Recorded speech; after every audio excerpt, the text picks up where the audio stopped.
Hello. Yeah, so going to head in SoFi Stadium. I just in the parking lot ran into Stan Kroenke, and he tried to bribe me. You know, he thought I was working for the NFL, and he was wanting another Super Bowl. And I told him, I said, man, you know, I don't work there. You know, sorry, but you got injured. Here we are. Anyway. Say, I got injured. He ran me over with a car and fractured my hip. So. There you go, the beautiful SoFi Stadium. I saw Z somewhere.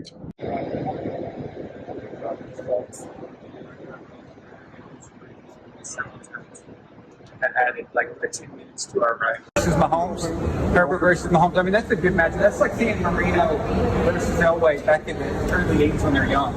Yeah. Like 15 years from now, we might regret not doing that. That's what I'm saying.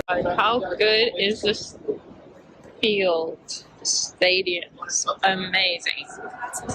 Wow. Touch it. Touch the grass. Let's touch it.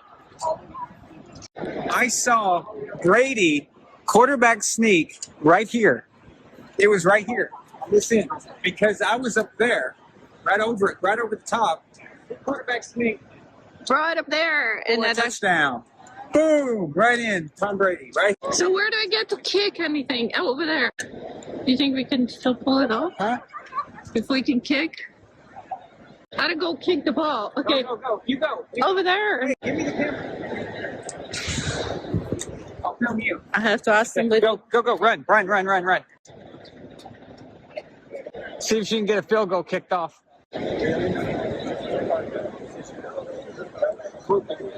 See if you can get a good balls over here.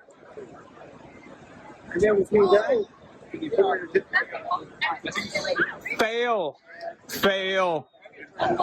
Failure. Where do you put it? I told you, kick under it. Under it. How do you do under it? Okay, try this. Melina, try this. Look.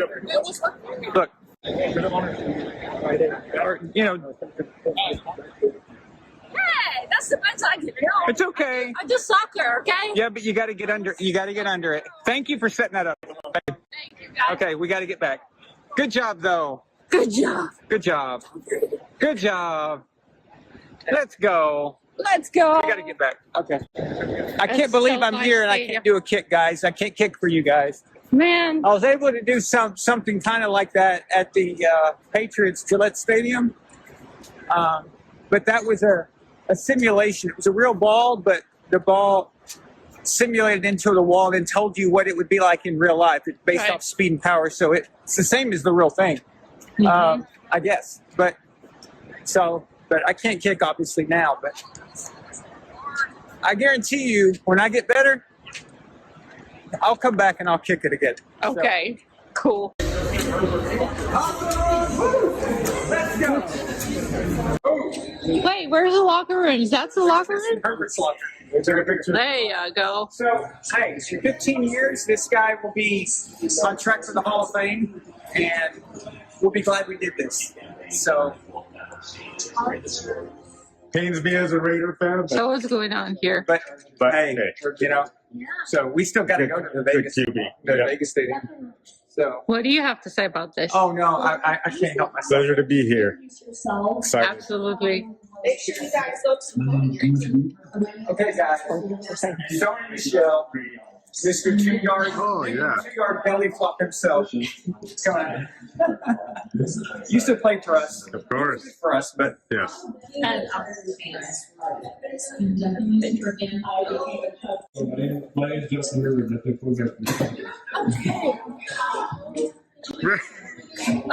the kicker.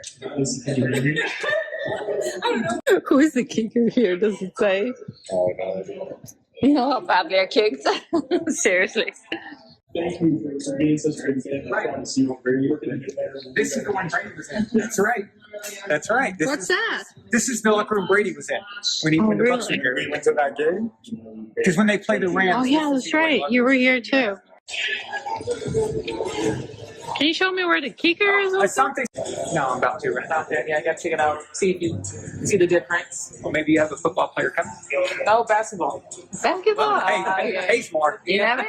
pays more. They're normally like, Actually, no, you are tall. Yeah. So what if he's rebellious? He'll be like, no, Yeah, that- I'm gonna be a Okay. multi-purpose ring. Is this what they all gather after the game? Ah, after that game, we suck again.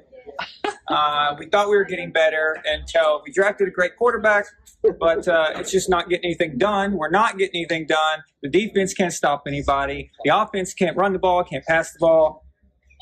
And you know what? I'm quitting as head coach of the Chargers. I gotta go. communicate better. It's a team game. Throw the ball, catch the ball, Team game. and it's a team game. It's definitely a team game.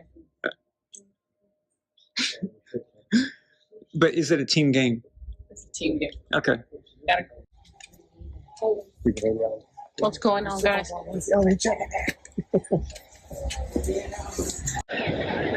Yeah, I got you. Exciting, huh? Let's go. Von Allen Sports. Let's go. Z. Let's One go. out of sports. Let's go. Von Allen Sports. Let's go. Thank you. You too. Like, no, that's Clean your locker. clear. Clean your locker. Clean your locker before you go on trying to clean the world and organize the planet.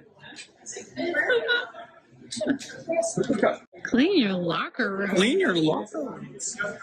Not gay. That guy is actually gets tons of girls. Not gay is not gay at all. He's the kicker. Ah, he's the kicker. Matthew Stafford. Oh, there you go, Matthew.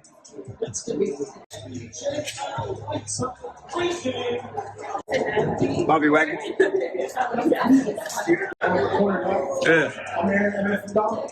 In the corner, most patients. You do put baby in a corner. I did not have an affair with that one. Wowzer. How do you go? I want to apologize to our team council. Stan Kroenke did not pay off the NFL this year for us to get anywhere, so we're probably, if we make the playoffs, it's going to be a miracle. But other than that, I've got a hot wife. So there's that. Yes, I did. Sorry, no more I questions. did say that. Yes. It's a video. Look, guys, there's a whole room just for concussions. This makes a lot of sense. It makes a lot of sense now. So.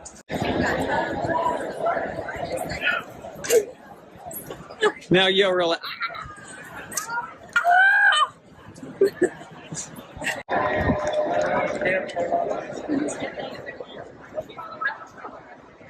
Oh.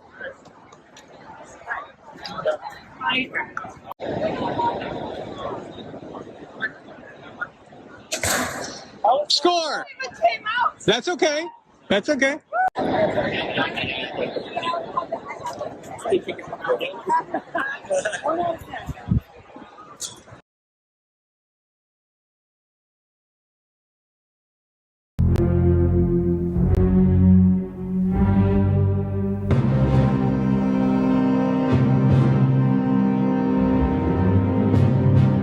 Von Allen Sports.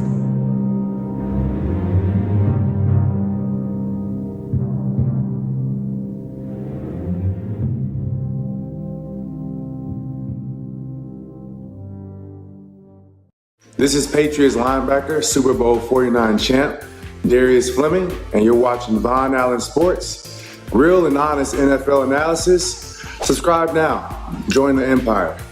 Von Allen Sports, let's go!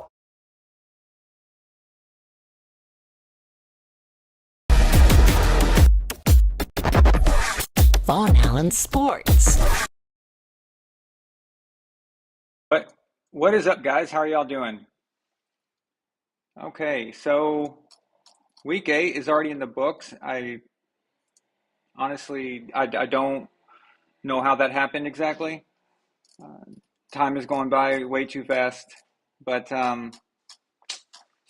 yeah, here we are, and things aren't looking so good for some of the teams that we expected to be good, right? So there's a little confusion on why this is, and I've noticed that some people have written comments wondering about this, and I've tried to explain it a little, but it's not the entire answer, but it does have some carries some weight though. And what's happening? One thing is a lot of the garbage teams, they finally started to pay a lot and acquire great players. And traditionally, a lot of teams would stay away from that and they would try to not do that. But I think when Tom went to Tampa Bay, everyone kind of freaked out, and that freaked everyone out. Okay, oh my God, he's going to what they call the stacked team. Yeah, okay, a team that was 7-9, of course, the year before he got there. But still, I think when people saw that happen, they thought, okay, we can just do that and it magically works. And a lot of the teams that were actually on the way up decided to do that, and it's actually showing some pretty decent results. If you look at Buffalo, and even Miami had acquired some pieces, and they are better than they normally would be, or what you'd normally would expect. So there's just a lot of teams that made some good acquisitions, and then you've got the teams that you expect to be good didn't make any. Okay, Green Bay, for one, is one of those teams that completely decided that the trade deadline meant absolutely nothing to them, and they're just going to continue to do what they're doing.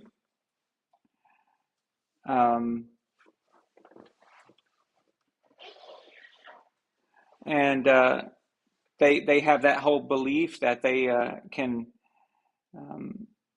get away with anything they want. They can just draft whoever they want and keep it like that. They don't have to make any acquisitions. And because they have Aaron Rodgers, they can just continue to do so, not pay Devontae Adams, things like that. And they've had this philosophy for a long time. And it's probably why they've had 2 Hall of Fame quarterbacks in a row, back to back, and only 2 Super Bowls to show for it.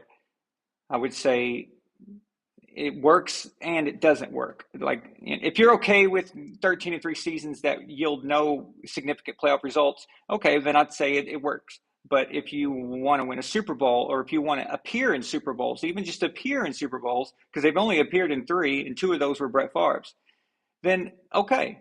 So appear in Super Bowls, that's something, okay? Winning your conference is a big deal. Winning your conference is quite an achievement. It's not a joke, I mean, it's not winning the Super Bowl, but the Super Bowl is one game, one game. But to get there, getting to a Super Bowl, I'll tell you guys this all the time, getting to a Super Bowl is harder than winning the Super Bowl, okay?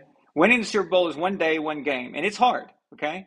But the journey there is the toughest part. So let's not pretend like getting there is not a big thing, and the Packers haven't even been able to do that.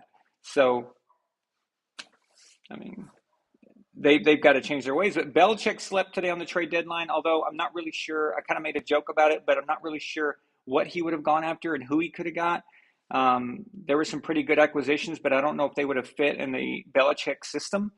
So that's probably why he didn't make any moves. And I think in New England, I don't think one single player of the ones that are available, of the ones that were like really on the trading block that were gettable, I don't see anybody who was a game changer for the Patriots. I think the Patriots just need to play better as a team, and they kind of showed some fight against the Jets, and there were some mistakes, some weird things that happened, some bad calls that kind of went the right way. So we could talk about that, but still, I saw some growth, or some kind of, at least some passion, more so than I see with the Bucs, and more so than I see with the Packers. Although the Packers had a tough opponent with Buffalo. The Bucs had a tough opponent with the Baltimore Ravens, but the Ravens were beatable. I think you guys all watched that game. We talked about it. that game was definitely winnable for them, especially with that roster. So, okay, let's see here. Just all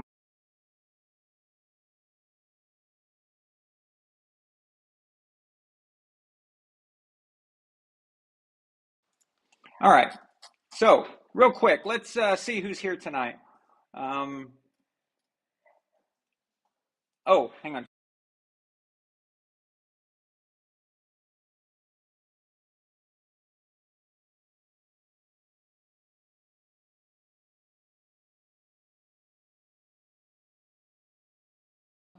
Okay, yeah, just the green screen was a little too far from me. So, okay, so we got that worked out. Israel, what's up, man? John Thomas Chavez was here first. He was typing an hour earlier. Nice, man. Elf of Courage, what's up? Yep, from Hyrule, the Gourd King. Man, the Gourd King. Well, we didn't get our wish for the trade to the Patriots, but maybe next year it might happen. So, Ryan Dyer, welcome. Celtics Nation, salute, man. He always says it. Ryan Davis, welcome. James Johnson, Consul James Johnson, if you please. The highest ranking member in our membership is James Johnson there. Thank you, James, so much. 146 Zigzag, what's up, man? Mastermind. Aiden White, welcome. Nice to see you here. Brendan Burkhart, welcome back. Satire Junk. Is it wrong to see the Rams completely falling apart? No, it's not wrong. No, it's not wrong. Okay. So, Anthony Preston, what's up? Yeah, it was a lot of fun, actually. Yeah, he had a good time. My only regret is that I couldn't run. I couldn't participate in the punt, pass, and kick drills and all that. So, that would have been awesome. D. Bateman, welcome, buddy. Blacker 58. Yeah, it's just that would have been cool, but still, I still enjoyed it, and I want to thank Zishan Hassan for inviting us to that, because he's the one that got us into that. So that was really, really awesome. With the Rams, I just want to point this out, since I did the stadium tour and you mentioned it. With the Rams, the trade for Matthew Stafford, and I was talking earlier about teams acquiring. Whoa! Nefertiti gifted 10 Von Allen Sports memberships. Centurion level, that's the $5. That's the second level. Okay, awesome. So my understanding is YouTube will pick them. Yeah, YouTube will pick you randomly based on your interaction, so your comments and all that. I don't even know how that works exactly. I don't know when they pick you, but at some point they do. So, yeah, that's really cool. Some random Patriots fan, welcome. Okay, so going back to what I was referring to with the teams making acquisitions. So I think when Tom went to Tampa Bay, I think that freaked people out, and they kind of like, whoa, wait, maybe we have to do the same thing. What they don't understand is that when Tom went to Tampa Bay, they had some pieces there, but he brought some pieces with him, and that was kind of the thing. So had Tom gone to the Raiders, for example, he would have brought Fournette and Gronk and AB with him there. Okay, it would have been no different. And so now you would still have the Bucks with Jameis Winston or whoever. I think they were done with Jameis no matter what. So whoever they were going to have, if Tom hadn't gone there, with the same cast of characters that were already there before when they went 7-9. So people wanted to call that a super team. Well, when you add Tom Brady to your team, it does become a super team, doesn't it? So whatever. I mean, he's the one that makes that happen. So after everyone saw that, the Rams, they were like, oh, well, we want to win in our stadium, and they started making all these acquisitions and stuff. But the Matthew Stafford acquisition, I never that hype for that was outrageous. Okay, it was absolutely outrageous. Matthew Stafford is a bulk career guy. All right, and what I mean by that is he's one of those guys that his career never amounted to much except just longevity. And I'm not saying he sucks. He doesn't suck by no stretch. Okay, I would take him right now in the Patriots in a second. Okay, so that's not what I'm saying. I'm just saying that what the Rams gave up to get him was not worth Jared Goff. Basically, Matthew Stafford was a veteran version of Jared Goff. So when Jared Goff is in his 12th year, he's probably going to be about as decent as Matthew Stafford was for the Lions, in my opinion. I see Jared improving. I watched the Lions a lot, and I really thought they were going to win the other day, but then they blew the lead like idiots, like they normally do. But anyway, that's what I see. I see him getting better. So he already played in a Super Bowl, in his first few years in the league. So that he had already had that playoff experience and stuff. So I didn't think that it was particularly a good deal to send Jared Goff and all those first round picks and second round picks. Matthew Stafford wasn't worth that. You didn't have to give that up to get him. And based on what happened with the Rams last year and what we see this year, I am not so sure that Jared Goff couldn't have done what Matthew Stafford had done. And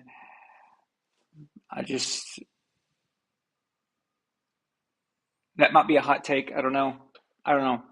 But I don't know. I've seen Jared Goff play really well for the Rams. I've seen him just be lights out, okay? Look like the guy he was supposed to be. And then there were times where he made mistakes and stuff. A lot of that was McVay talking in his ear the whole time while he was trying to line up the guys and make decisions. And McVay held him back in a lot of ways. But with that team that they put together and with everything, every call, every week going their way, everything going in their direction, I'm not so sure that Jared Goff could not have pulled that off last year. So no matter what, I mean, Matthew Stafford would throw a pick, they'd call it back. Matthew Stafford would do something stupid, he'd fumble it, they'd call it back. They can't get a completion to Cooper Kupp, they call pass interference. You saw the end of the Super Bowl. Matthew Stafford couldn't get it done. He couldn't get it done. He couldn't get the ball to anybody because he didn't know what to do. He freaking panicked. He panicked. Watch the end of the Super Bowl again. He panicked. How many flags did they have to throw for the Rams to take the lead on the Bengals? Man. No, the Bengals had that in the bag. How about that bullshit situation after all the flags that they didn't call against Tom, hitting him in the helmet, all that? Okay, so we can do this all day. So maybe it was Jared Goff. But anyway, I'm kind of going off on a tangent here. But the original point was they put together a lot of things. And so now a lot of teams are doing this. Buffalo is now even making more acquisitions as if they didn't already have a great team.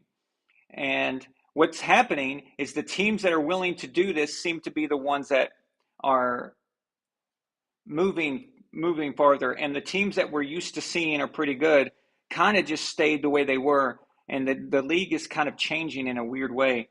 But also, I just think that coaching is really important. It's right under quarterback. I mean, it's so close. You got the quarterback. The quarterback's the most important, but right under that is coaching. And you've got to have good coaching in this league. And when good quarterbacks are struggling, the coaching has to at some point come in and straighten and right out the ship, and that's not happening for a lot of the quarterbacks that we're expecting good things out of. So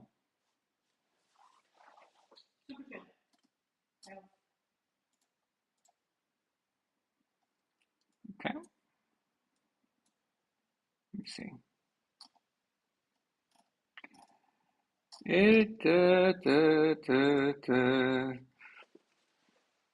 All right, Elfin Courage sends a $5 super chat. It says, Tom has lost 3 in a row for the first time since 2002. I was 25 then. Yeah, it's a problem. It's a big problem because in 2002 they didn't make the playoffs. So that is not good. However, pause for effect. They're in a shitty division. Okay. So that's the only real silver lining here. I mean, it's just that's really the only thing I can say about that. So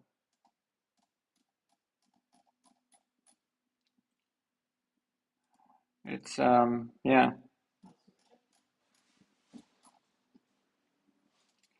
John Thomas Chavez sends a $5 super chat. He says, D-Mac appreciation post. This is interesting. Leads the league in interceptions among the active players with a number of them, plus a return touchdown against the Jets. Also, screw the Jets. Absolutely. Devin McCourty, unbelievable. He's been around a long time. I remember when he was drafted. I think it was 09, something like that. He was drafted. And he was drafted to be a cornerback. And it was okay, pretty good. And then it kind of he started getting beat a lot, and Bill Belichick made the switch to safety, and that changed his career completely. So, yep, absolutely great super chat there, man.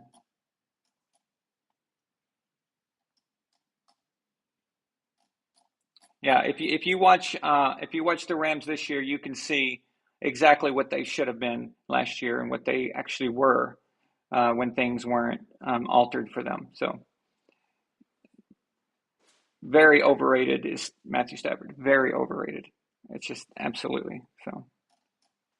Good quarterback, but people treat him like he is Aaron Rodgers and Brady and Roethlisberger and guys like that, and he's just not that. He's just not. I'm sorry. Although he does look like Elon Musk.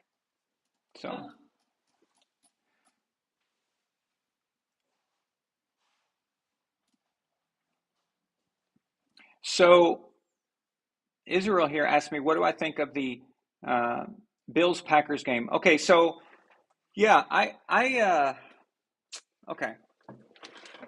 I had high expectations for that game. I'm sure you guys remember how excited I was. When I was talking about that on Saturday night, I said this is the game that we really want to see, and I had high expectations, and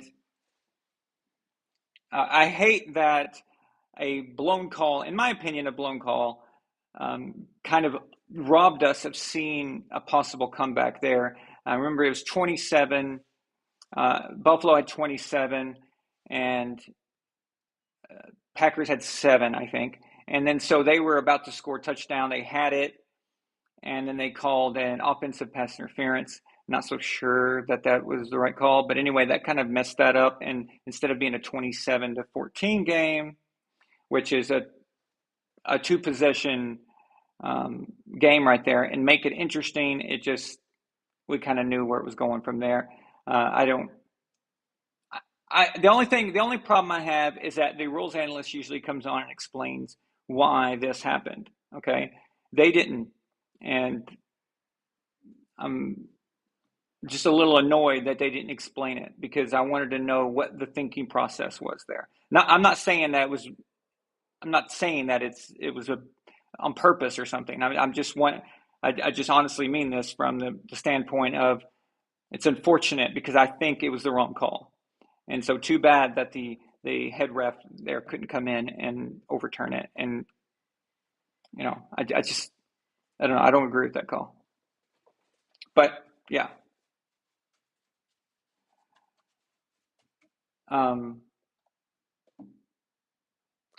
It didn't go the way I wanted it to go. I thought it was going to be a close game. But I'll tell you what, man, Buffalo is legit, guys. They are, man. I mean, they're a good team. You never know what's going to happen with them in the playoffs. we've thought this before, but this is by far the best version of them that I've ever seen since Jim Kelly's offense back in the 90s, and led by Bruce Smith on defense, and those guys, Thurman Thomas, Andre Reed, all of those dudes. This is the best Bills I've seen since then, easily.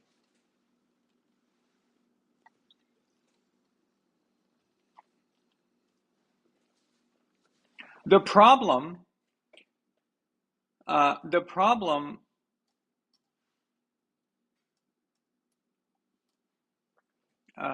actually, before I move on to that, let me catch up here in the chat with you guys. Sean Payton on the Chargers should definitely be a red alert for the Chiefs. Oh, man. Are you kidding me? Sean Payton on the Chargers? Done. Playoff team, exceptional, will go far. If Sean Payton signed with the Chargers and he signed a 5 to 7 year deal, Justin Herbert is Hall of Fame bound. Book it. That exactly what I mean. It is done. I mean, look at what Sean Payton and Drew Brees were able to accomplish. Drew was already a legit quarterback. Okay, I remember him on the Chargers, and I couldn't believe that the Chargers got rid of him. It was just like, what are you doing? For who again? The guy that you couldn't decide if you couldn't get Eli Manning to come to your team, and so you pick Phillip Rivers out of okay, I guess we'll take him, and kind of thing, and you're going to get rid of Drew Brees, and you already have Drew Brees. No. Okay. So I was shocked when they did that, and then I found out that the Miami Dolphins wanted Drew.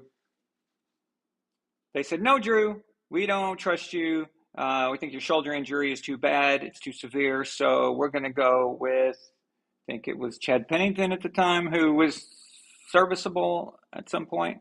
He was okay. He was not bad. Chad Pennington was kind of pretty good quarterback, but he wasn't Drew Brees. But Drew Brees signs with New Orleans, and look what they do, man. They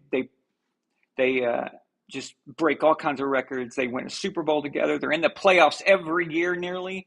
I mean, they had some weird moments, but I think the Saints, I think Sean Payton's Saints would have won another one, or at least gone back to the Super Bowl, if it wasn't for that phony Bounty Gate thing that happened, which is complete nonsense.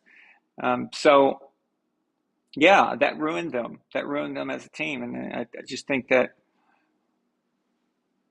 they could have come back. They could have got some things going, but that kind of messed them up because they lost Sean Payton for a year. He got suspended. And that kind of broke them up, and it took them a little bit to get back into the rhythm again. But yeah, you saw what they did, and I see Justin Herbert as talented and has the ability as a lot of Hall of Fame quarterbacks, but he's got to prove it. But it makes it a lot easier.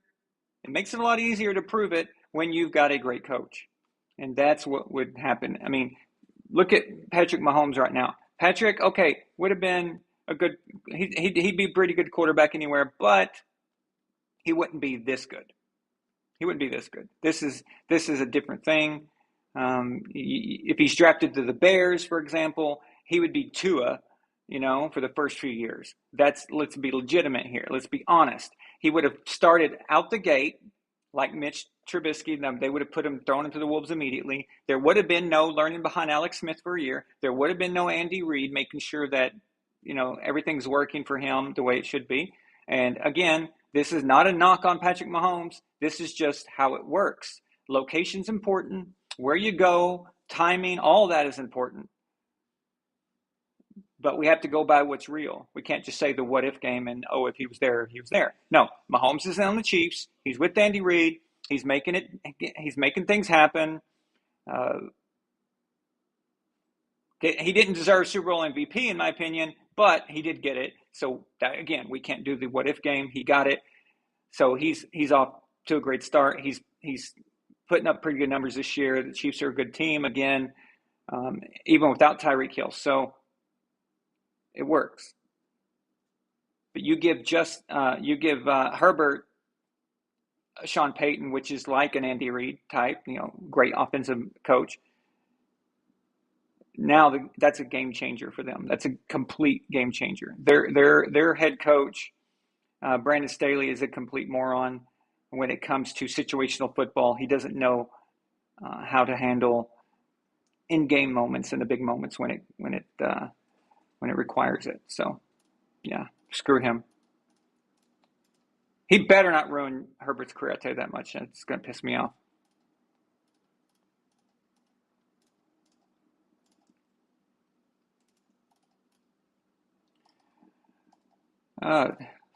Thank you, Aiden. Thank you. Random Patriots fan thinks we can split the bills. Okay, that would be nice.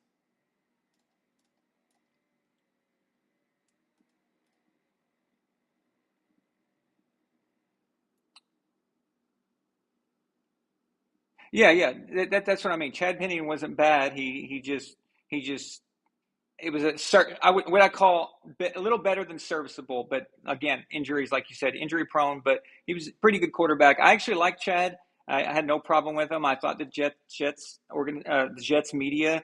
I don't know if some of you guys even remember this era, or this time, but the Jets media, the New York media, was very hard on Chad, and always act like it was his fault when really we know that organization just from top down is just garbage anyway.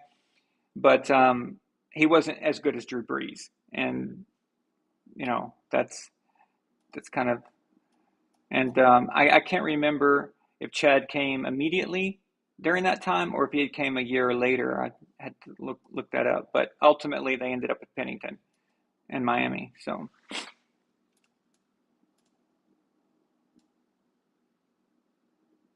Yeah, Alpha Courage, I agree. How about Sean Payton on a team that doesn't have a crappy owner and corrupt management? That's true, too. Dean Spanos is a garbage owner. So is Stan Kroenke. So basically, both LA teams are just ran by complete garbage people. The Gord King asks, has any elite talent quarterback walked into a better situation than Mahomes? No. Let's think. Elite. That's a very strong word. So we've got it. That narrows it down quite a bit.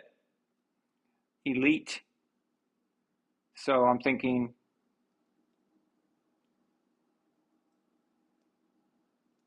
No.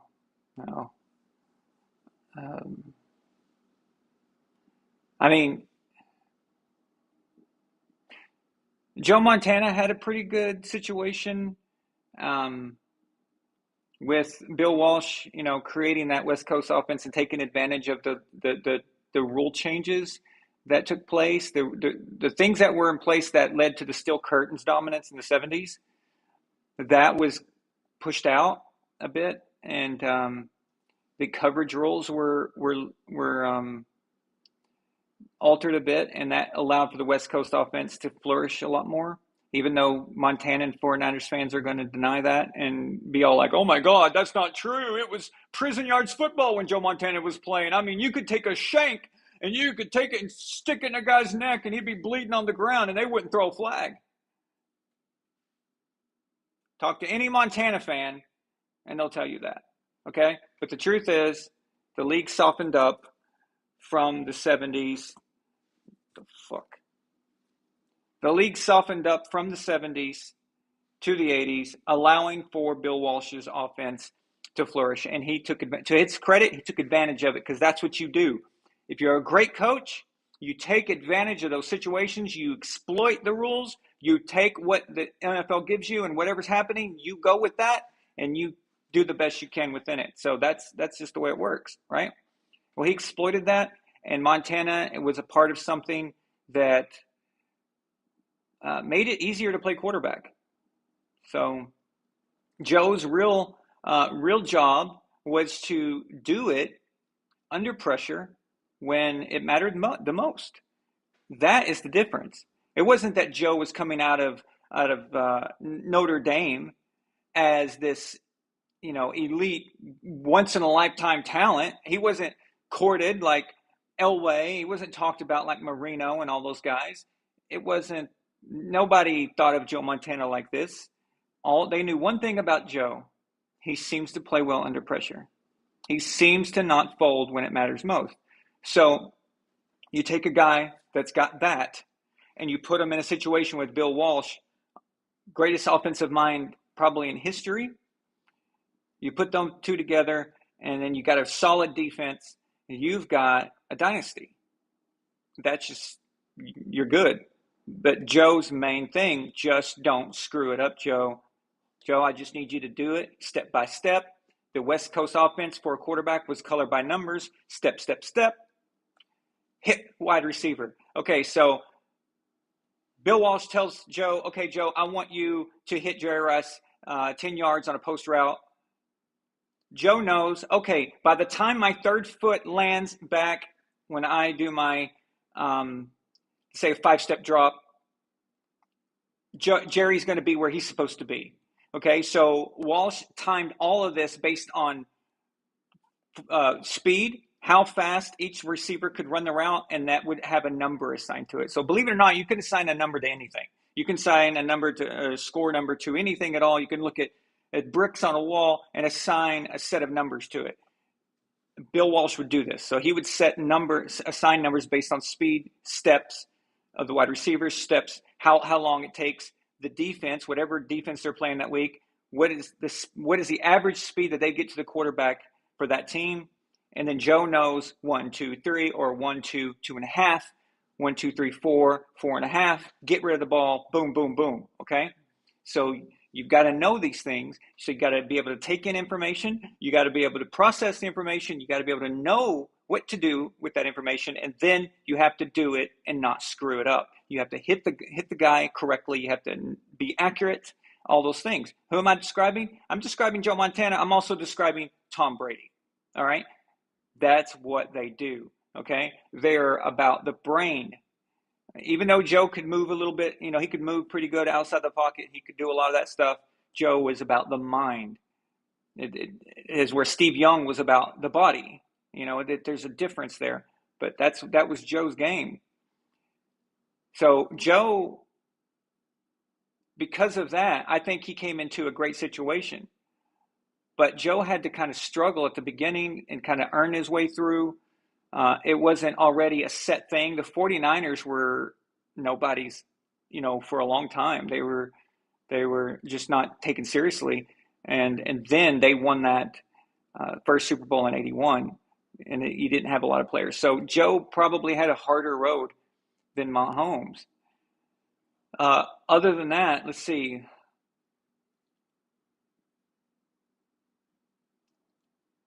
Aikman kind of, but Aikman was there first, or actually Irving I think was there first, but that kind of came together. They kind of all just kind of came together like that. It wasn't a set thing like the Gord King is thinking, or like the Gord King is saying.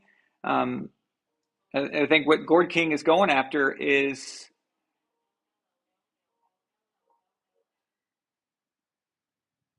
what was that? L L L L L L L L L. What I think the Gord King is pointing at here is what the team was and how they were when you got drafted into them. So basically, all they needed was that guy. So when, like, again, back to the comparison with Joe, when Joe came in, they weren't instantly a great team. They kind of blossomed into that, and they kind of came together and did that. I'm just thinking real quick. I'm just thinking of the quarterbacks that kind of gone. If you look at Drew Bledsoe, man, he went into a crappy situation, and he kind of remade the Patriots. If it wasn't for Drew, I don't know what would happen, but they probably move, I bet. But let's see.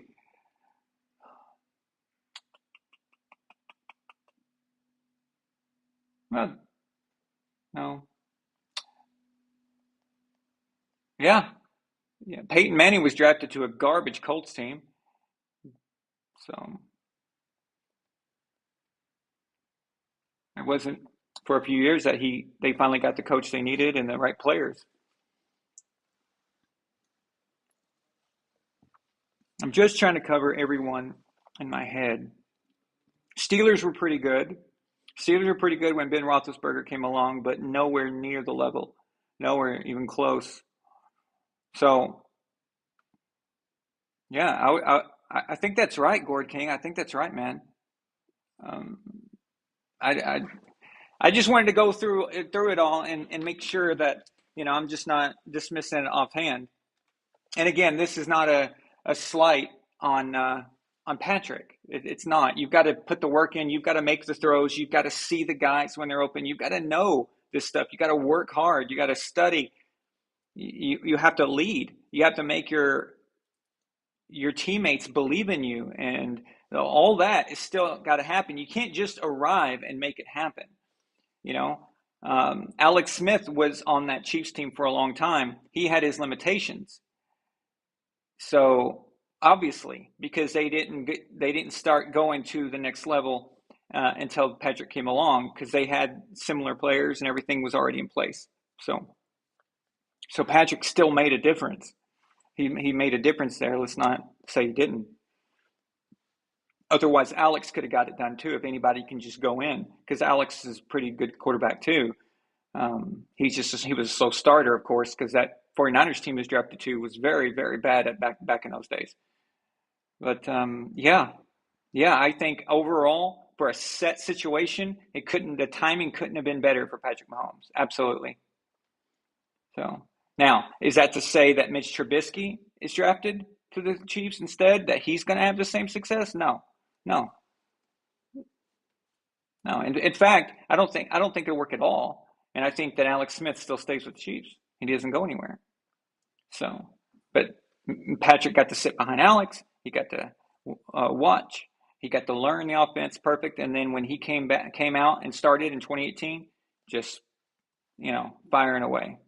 I know people like to talk about Tom. We're talking revisionist history here. And we're also talking, this is what I hate.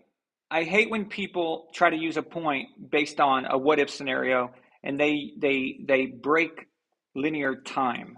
Okay? They try to make a point off of something they know today based on something back then. Okay? They try to implement the knowledge they have now into what happened back then. So they would say, oh, well, Tom Brady lucked into the greatest coach of all time. Oh, really? Really? He did? Did he? Okay. Would I say that Tom went to the right situation for him? Yes. Okay? Absolutely. Why? Because Belichick is a lot like Tom. They eat and breathe football. It's everything to them. So Bill saw Tom's work ethic, saw who Tom was, and is like, I can work with this kid. He's got this. He's got something. So that in itself is already a good thing. But let's not pretend that Bill Belichick was Don Shula, okay, or something before he got there. I'm sure we all can remember the 2000 season,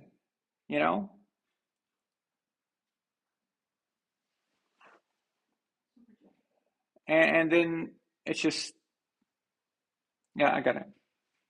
So there were some good pieces on that team, okay? Good pieces. Parcells put some of them in place. Pete Carroll a little bit to an extent, and then Bill came over. But there was nowhere close to what we know it is today and what we know now back then. Tom virtually had a bunch of nobodies on offense with him. They were good, strong role players, and I don't mean nobodies in an insulting way. What I mean is these guys are not Hall of Fame bound. They're not even all pros. They're just dudes. They're good, solid teammates that do their job, and that's what he had around him for his first 3 years. The best thing he ever had, the best target he ever had, was Deion Branch. Think about that for a second. That was the best. That was the best he had until Randy Moss. So Deion Branch was the best target he ever had until Randy Moss. Let's think about that for a second. That's insane. So you can't say that about Tom, even though people want to say that. Bill did not become the coach we know him to be until then. In fact, Belichick was known as a failed coach. As a head coach, he was known as a failure. That's the honest truth. Failure, and then he became known. So let's not pretend and get crazy. Andy Reid has already been considered a legend before Mahomes was drafted. He had already, people had the utmost respect for him. He had coached the team, the Eagles, to a Super Bowl. He had 5 straight NFC Championship games appearances. He's had some success. He's done some stuff in this league. And he's good with quarterbacks. He's great with quarterbacks. I mean, the amount of work he got out of Donovan McNabb, unbelievable. Michael Vick had his best career year, in my opinion. The best Michael Vick you've ever seen was with Andy Reid. Okay?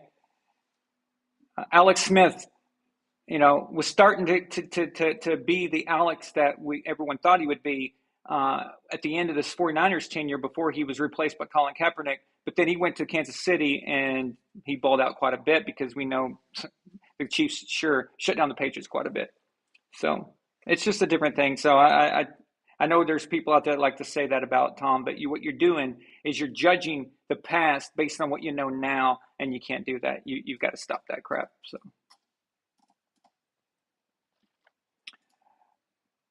Let's see here.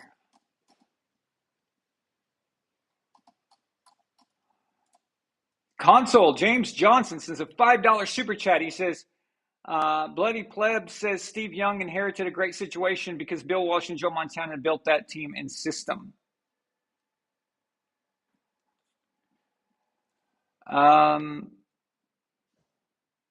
Sure. Of course. Yeah. I don't think that's not questionable, is it? I mean,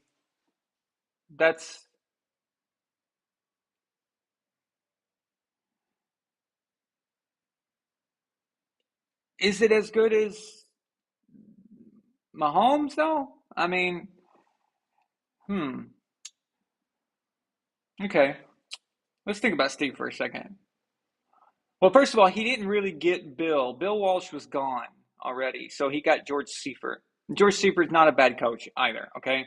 But he did get the situation. The problem is that Steve took over at a time where the Dallas Cowboys dynasty was doing their thing, right? And then right after that, they had a moment where they finally overcame the Cowboys. They won a Super Bowl against the Chargers, and then the Brett Favre Packers came in, and they started taking over. And then it was the Broncos and all that. So I think for what they had, for what Steve Young had, I think they underachieved actually. But as far as the good situation, yeah, Steve Young came into a pretty good situation. But yeah, I don't know if it's as set, perhaps. That's not a bad point actually. So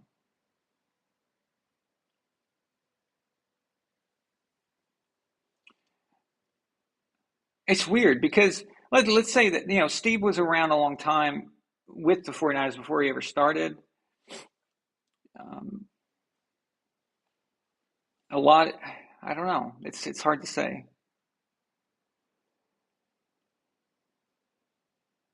That's a good point. That's a good point. That's a strong point right there. It's close. It's close, actually. I think it is close. That's good. Yeah. Yeah, Steve Young could be pretty close to coming into a perfect situation like Mahomes, yeah.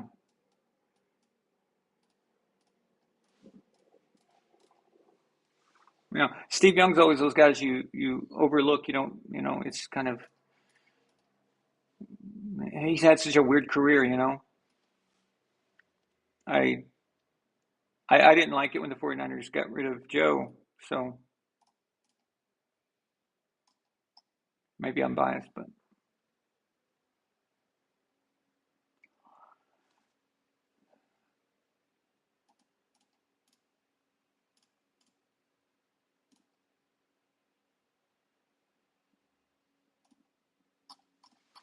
am I caught up, Milena? Cool.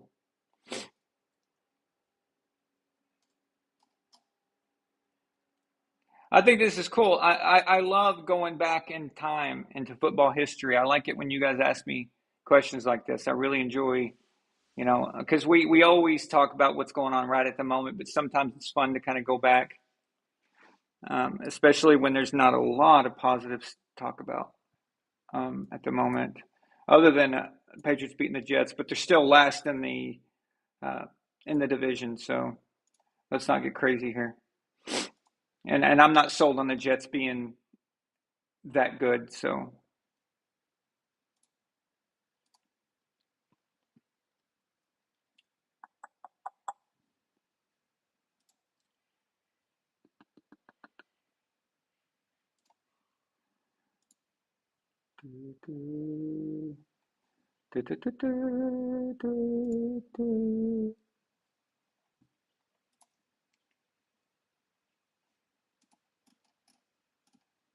yeah. So let's see here. So Ravens Bucks. We talked. We can talk about that again if you want. Oh, Mastermind. Thank you, man. I appreciate that. I we used to do a trivia contest that was a lot of fun. We did that during the COVID summer in 2020 just to get some competition because the sports and stuff was kind of closed down for a little bit and there was nothing going on. So we used to do a competition there before Gord King and Dan Erling and Red Coat cheated me. They pulled a Stan Kroenke on me. But no. All right.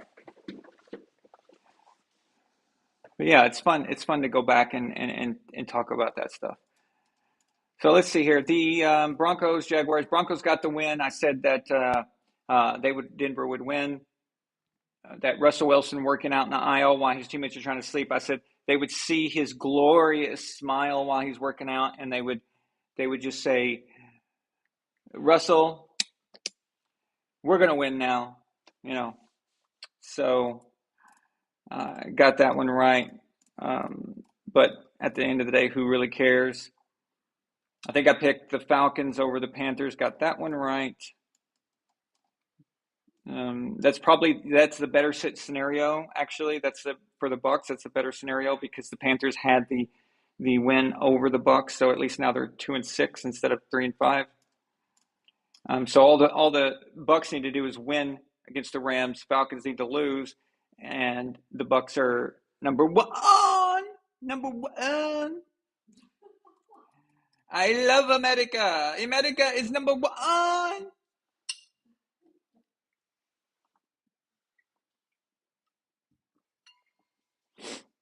Okay.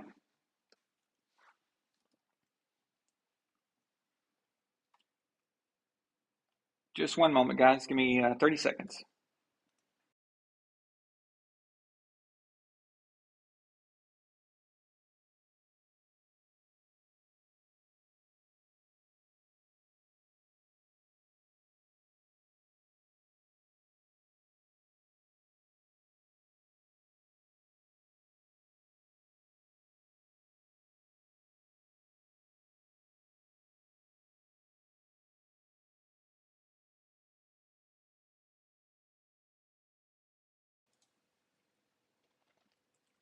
You have a very big barn.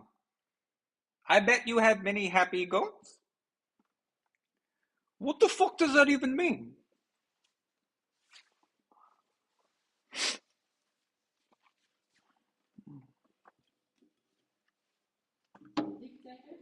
The dictator, yes.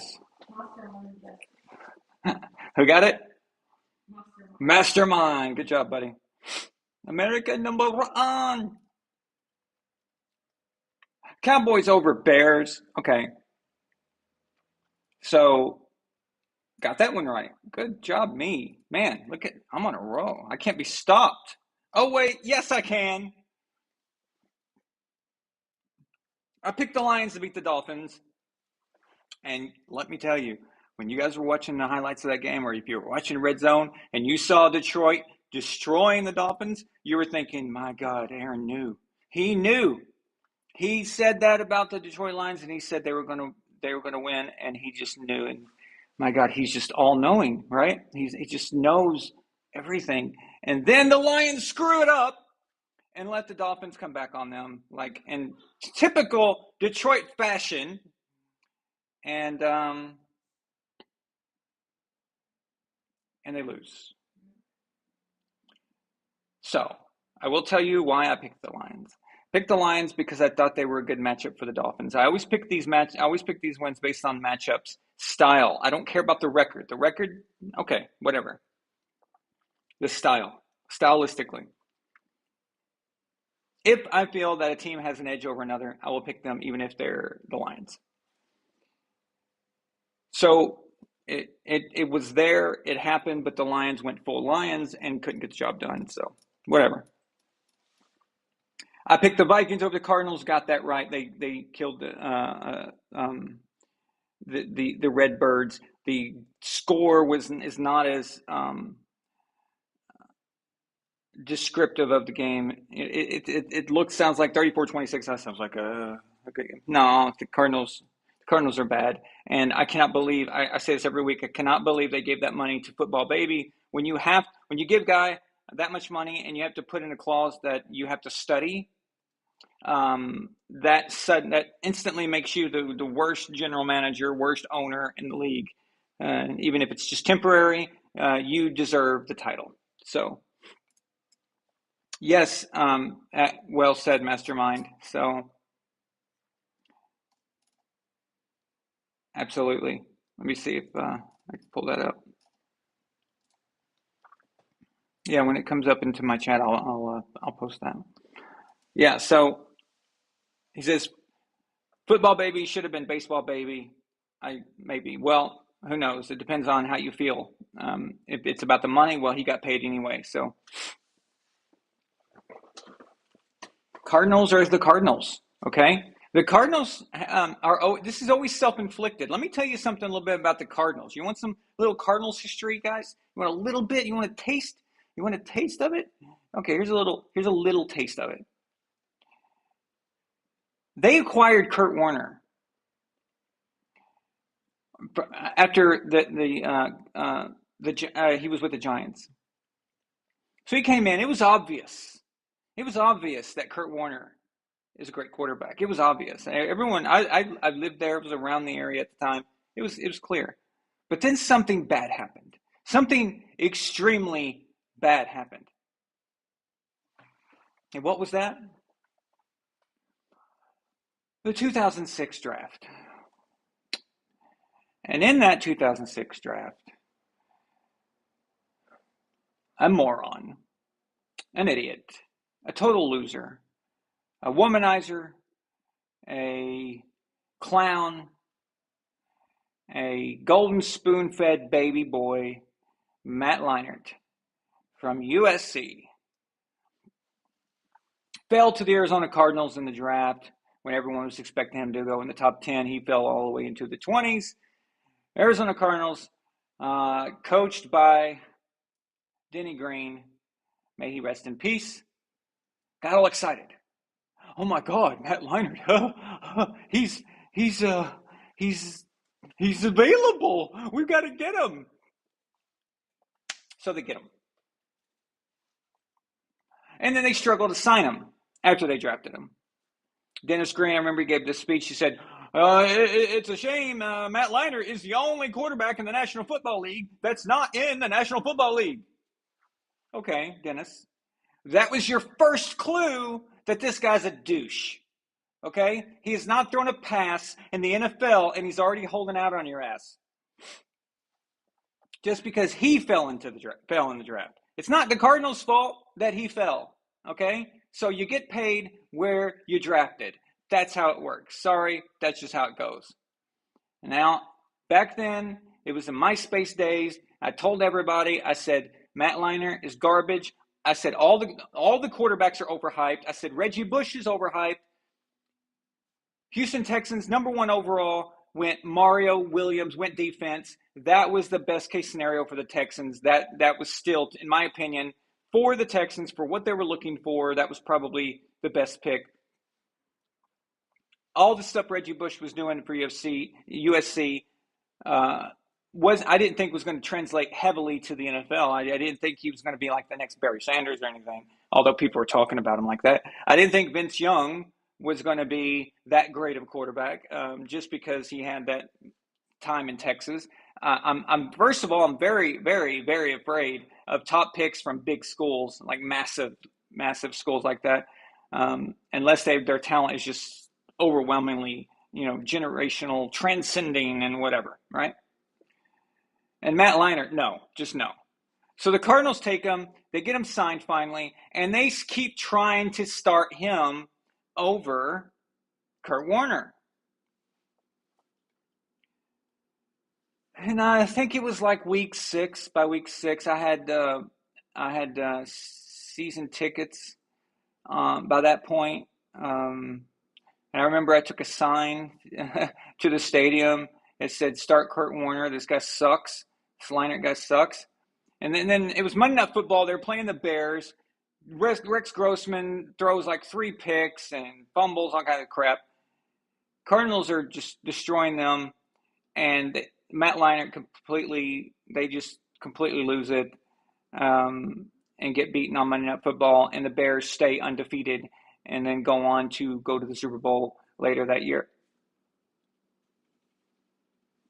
Dennis Green gets fired. Then they bring in Ken Wisenhunt, who's a coordinator at the Steelers. Wisenhunt was supposed to be the head coach, he thought, of the Steelers, but they went with Mike Tomlin, so Wisenhunt got the job in Arizona.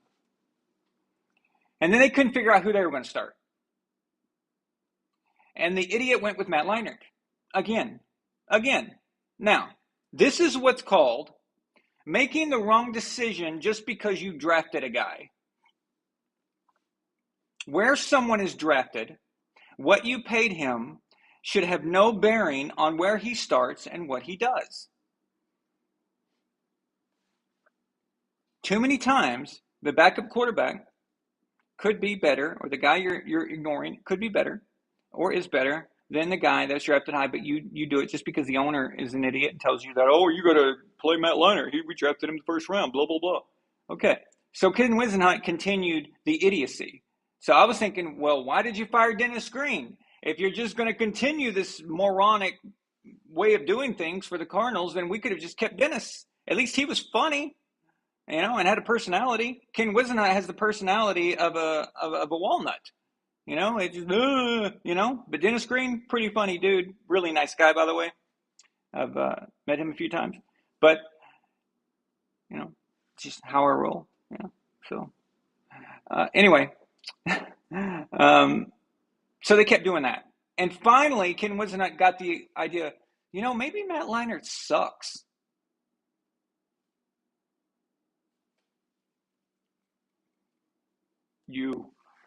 That's true. Okay. You're right. You're finally right. Welcome to the party, Ken Wisenhunt. Welcome. So they finally start Kurt, and they go on their Super Bowl run, right? Okay. This is who the Cardinals are. It starts at ownership, goes down to general management, and down to coaching, it just everywhere, okay? Whole front office, this is who they are. This is what they do. Signing Kyler Murray to that extension and putting that in is the most Cardinals thing ever, all right? It is the most Cardinals thing ever. It's just, I wasn't even surprised. It was just like, okay, that's what they do, So it's unbelievable. It's unbelievable. Absolutely unbelievable. So.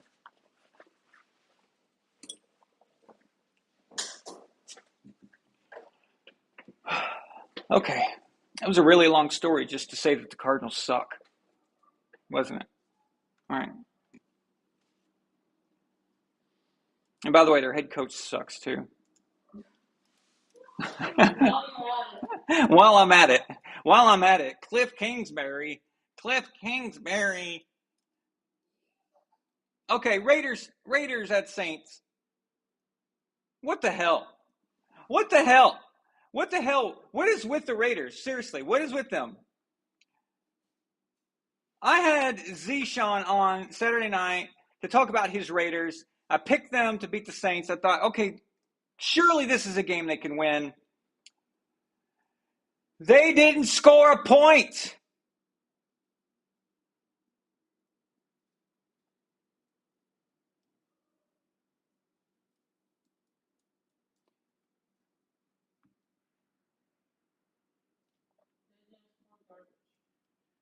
Zero. 0 points.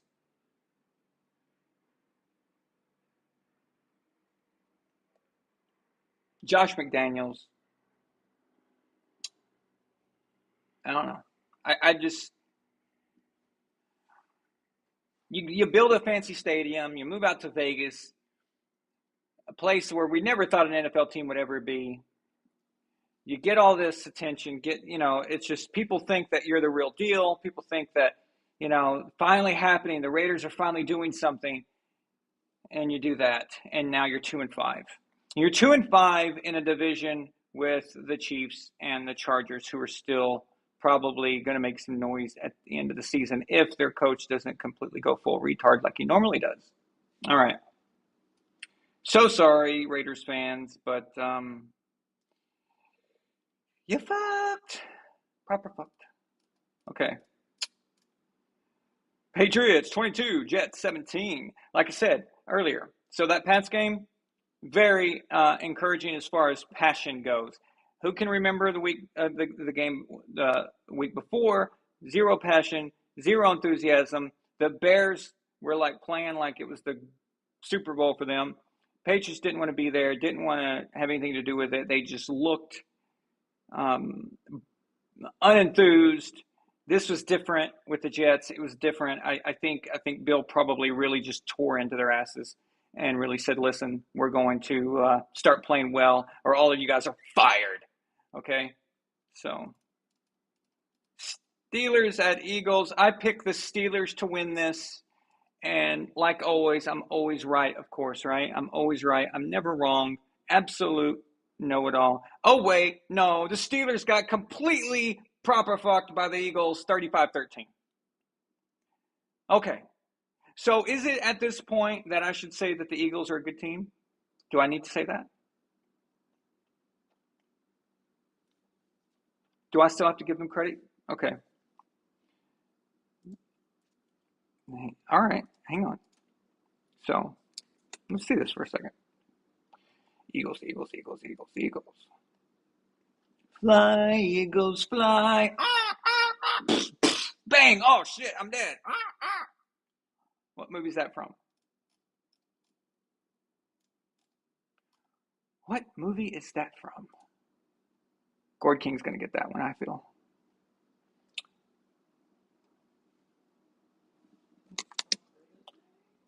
No.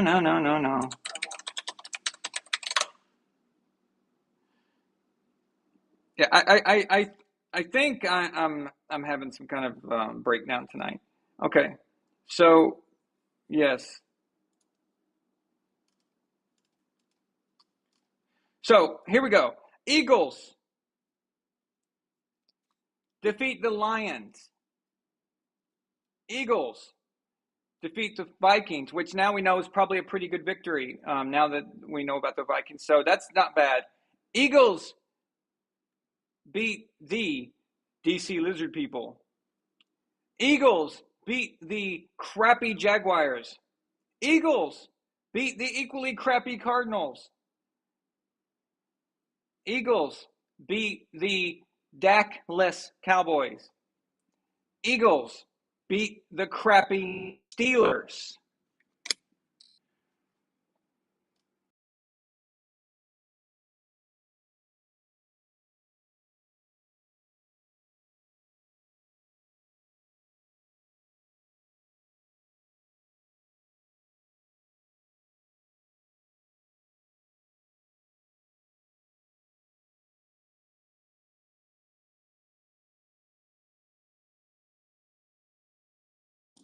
Okay, there we go. We're back. All right. The quote, Gord King, was, bang, fuck, I'm dead.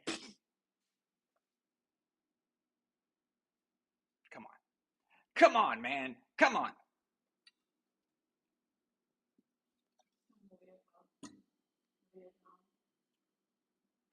Well, it's clearly a movie about a bird.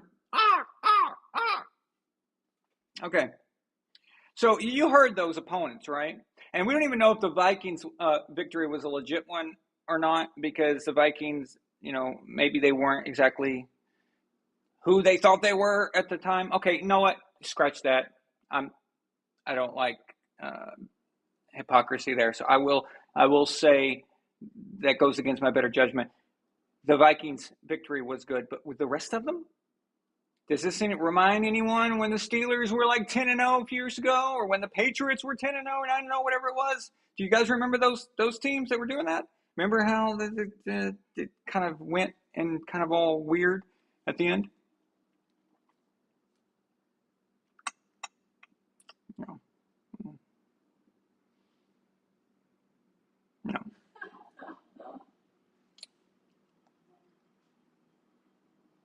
Okay. The movie in question is from 94. Pretty sure the movie's from 94. 94. Baby, it's you. Baby, it's you. 94. Ah! Ah! Ha ha! Ha ha! Ha ha! That. Yeah! Ha ha! Ah! Ah! That ghost's gonna kill my ass next. That ghost's gonna kill my ass next. There ain't no ghost. Hey, how you feel? I feel like a little worm on a big fucking hook.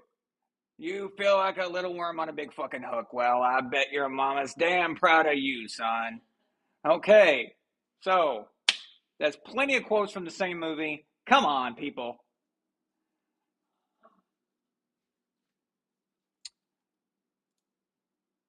All right, back to whatever we were doing. So, yeah, talking about how right I am every week on these picks. Actually, I do pretty damn good, to be honest with you. But some of these I just completely screwed up. Okay. Titans at Texans. Titans beat Texans 17-10. That was a no-brainer. Anyone who picked the Texans was probably drinking or something. So, yeah, that's pretty easy. Titans are sneaky kind of good there, 5-2. But as long as Ryan Tannehill's their quarterback, I don't expect anything to happen for them.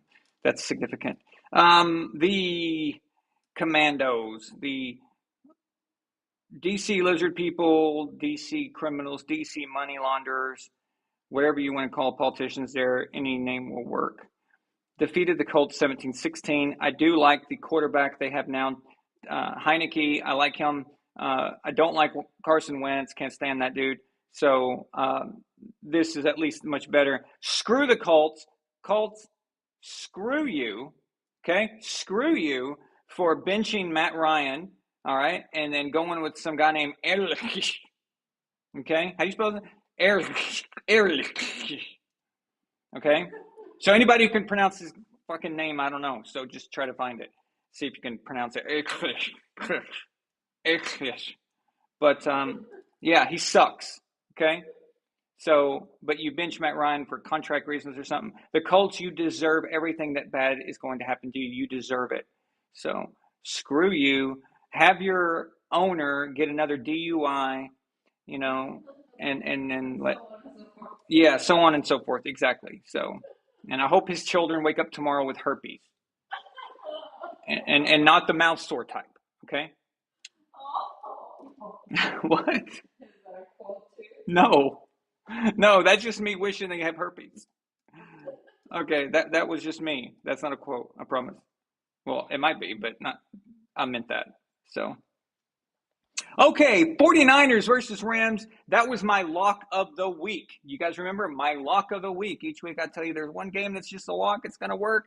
Lock of the week was 49ers over the Rams, and boy, did I hit this one out of the ballpark. 49ers crushed the Rams 31-14. Because the Rams aren't being helped anymore, and they don't know how to play football all of a sudden. 49ers acquisition of Christian McCaffrey, brilliant. It's working so far. So let's keep that up. 49ers are for real. They're going to be there at the end. I know they're 4-4. It doesn't matter. They're going to continue to roll as long as they can keep people on the field. That goes without saying. But that means that's for anybody. You say that for anybody. Giants at Seahawks. I picked Seattle, I believe, for this game, didn't I? I think I picked Seattle on this one. So, Seattle won 27-13. They can't even tank properly. I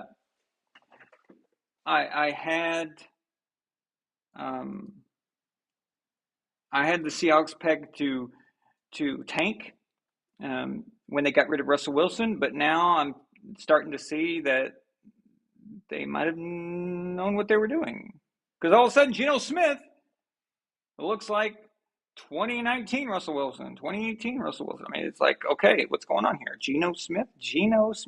Seriously? That guy? The Jets quarterback? That guy? The guy Rex Ryan thought was so great? Yeah, that guy is 5-3. Okay. Packers, Bills. Monday Night Football, Browns over Bengals. Now this is my favorite outcome of the week. This is because for Addy Vasorno, our resident Browns fan, you beat the shit out of the Bengals. Well, they were missing their great wide receiver, but it's okay. That was a strong victory. I was rooting for Jacoby Brissett. As you guys know, Jacoby Brissett was our backup quarterback for Tom and Jimmy G. And so, we pull for our guys. We pull for our guys when they leave New England. I know some Patriots fans are like, well, they don't play for the Patriots anymore, so they're the enemy. I can't root for them anymore. And you're not a real Patriots fan if you root for Tom Brady on the Bucs or if you root for Jimmy G on the 49ers. Yeah, shove it up your ass, okay? So I appreciate what our guys do for us. So I go for Jacoby. I go for Jimmy, unless it's conflicting, of course. So the Browns get a big victory there. They're now 3-5. Bengals are 4-4. They're in their Super Bowl hangover situation that tends to happen to people who lose the Super Bowl. But the Rams are just as bad off, and that's because the Rams are actually having to play real football now. So,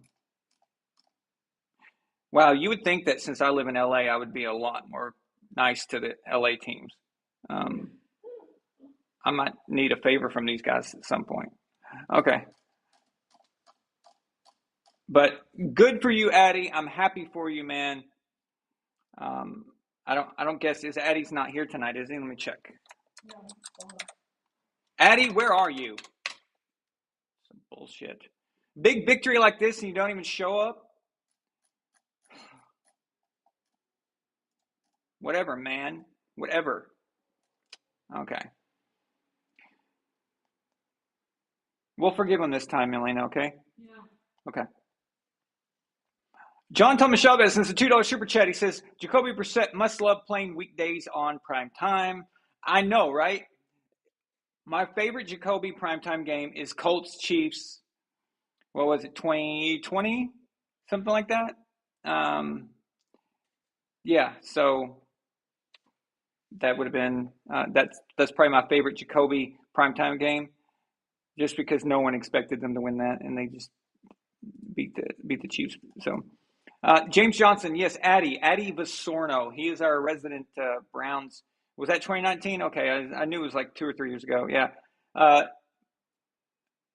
Addy Vasorno. He is our resident Browns fan. He normally comes on the show quite a bit, but this time he's not here tonight. But a big victory for Cleveland. He might still be drunk. Okay, so he might still be drunk from the game. So the game was last night. Yeah, he might still be drinking actually. So that's actually quite possible. All right. So, guys, what I'm going to do now is I'm going to open up the call line for you guys to vent or rant or praise your team. If your favorite team won, you can talk shit about that. If you didn't, if they sucked, you can talk about that. I don't care what you do. Just keep it compact. As you know, you can talk a bit, but just don't talk forever, so other people can get on too. So we all take one person at a time. That way, everybody can be heard. Because what we used to do is we used to let like 2 or 3 or 4 people on time. It's like and nobody could understand what was going on, right? So, by the way, the movie I was quoting so much, did anybody get it right, Milena? Did anyone say? Well, the Gourd King, he's supposed to get this stuff. He used to be called See It Twice.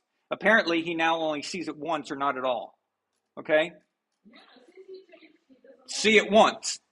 Yeah. You got to see it twice if you want to quote it, brother.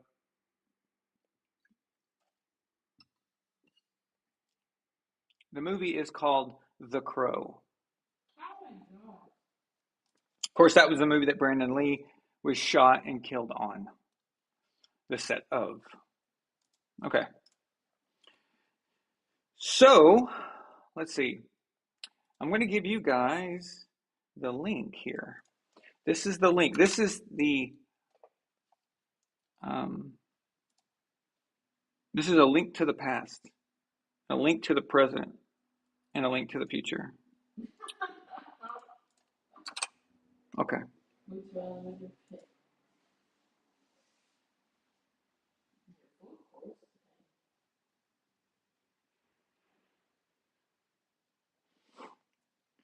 So I put the link in the chat to call in, and I'll take you guys one at a time. If I'm already on a call and you call, I'm going to put you in the green room. I'll answer, but I'll put you in the green room, and then I'll move you on when the other person is done. Okay?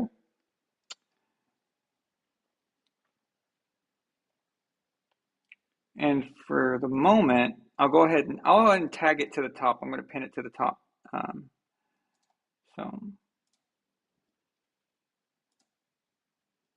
So yeah, there it is. Make sure to write your name though in the box, so I know who's calling. The last time I answered an anonymous one, it was a Bills fan who mooned us. That was interesting. It was interesting. The Bills had beaten the Patriots in the playoffs. Beaten is not a strong enough word. More like completely violated, and not in a good way. Not the good kind of violated. It really, really screwed them over. And yeah, I let them come on, and they were celebrating. I enjoyed it. Thought it was funny.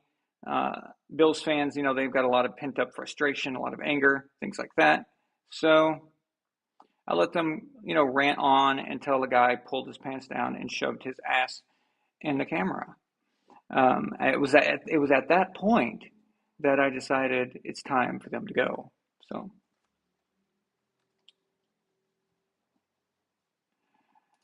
yeah. So anyway,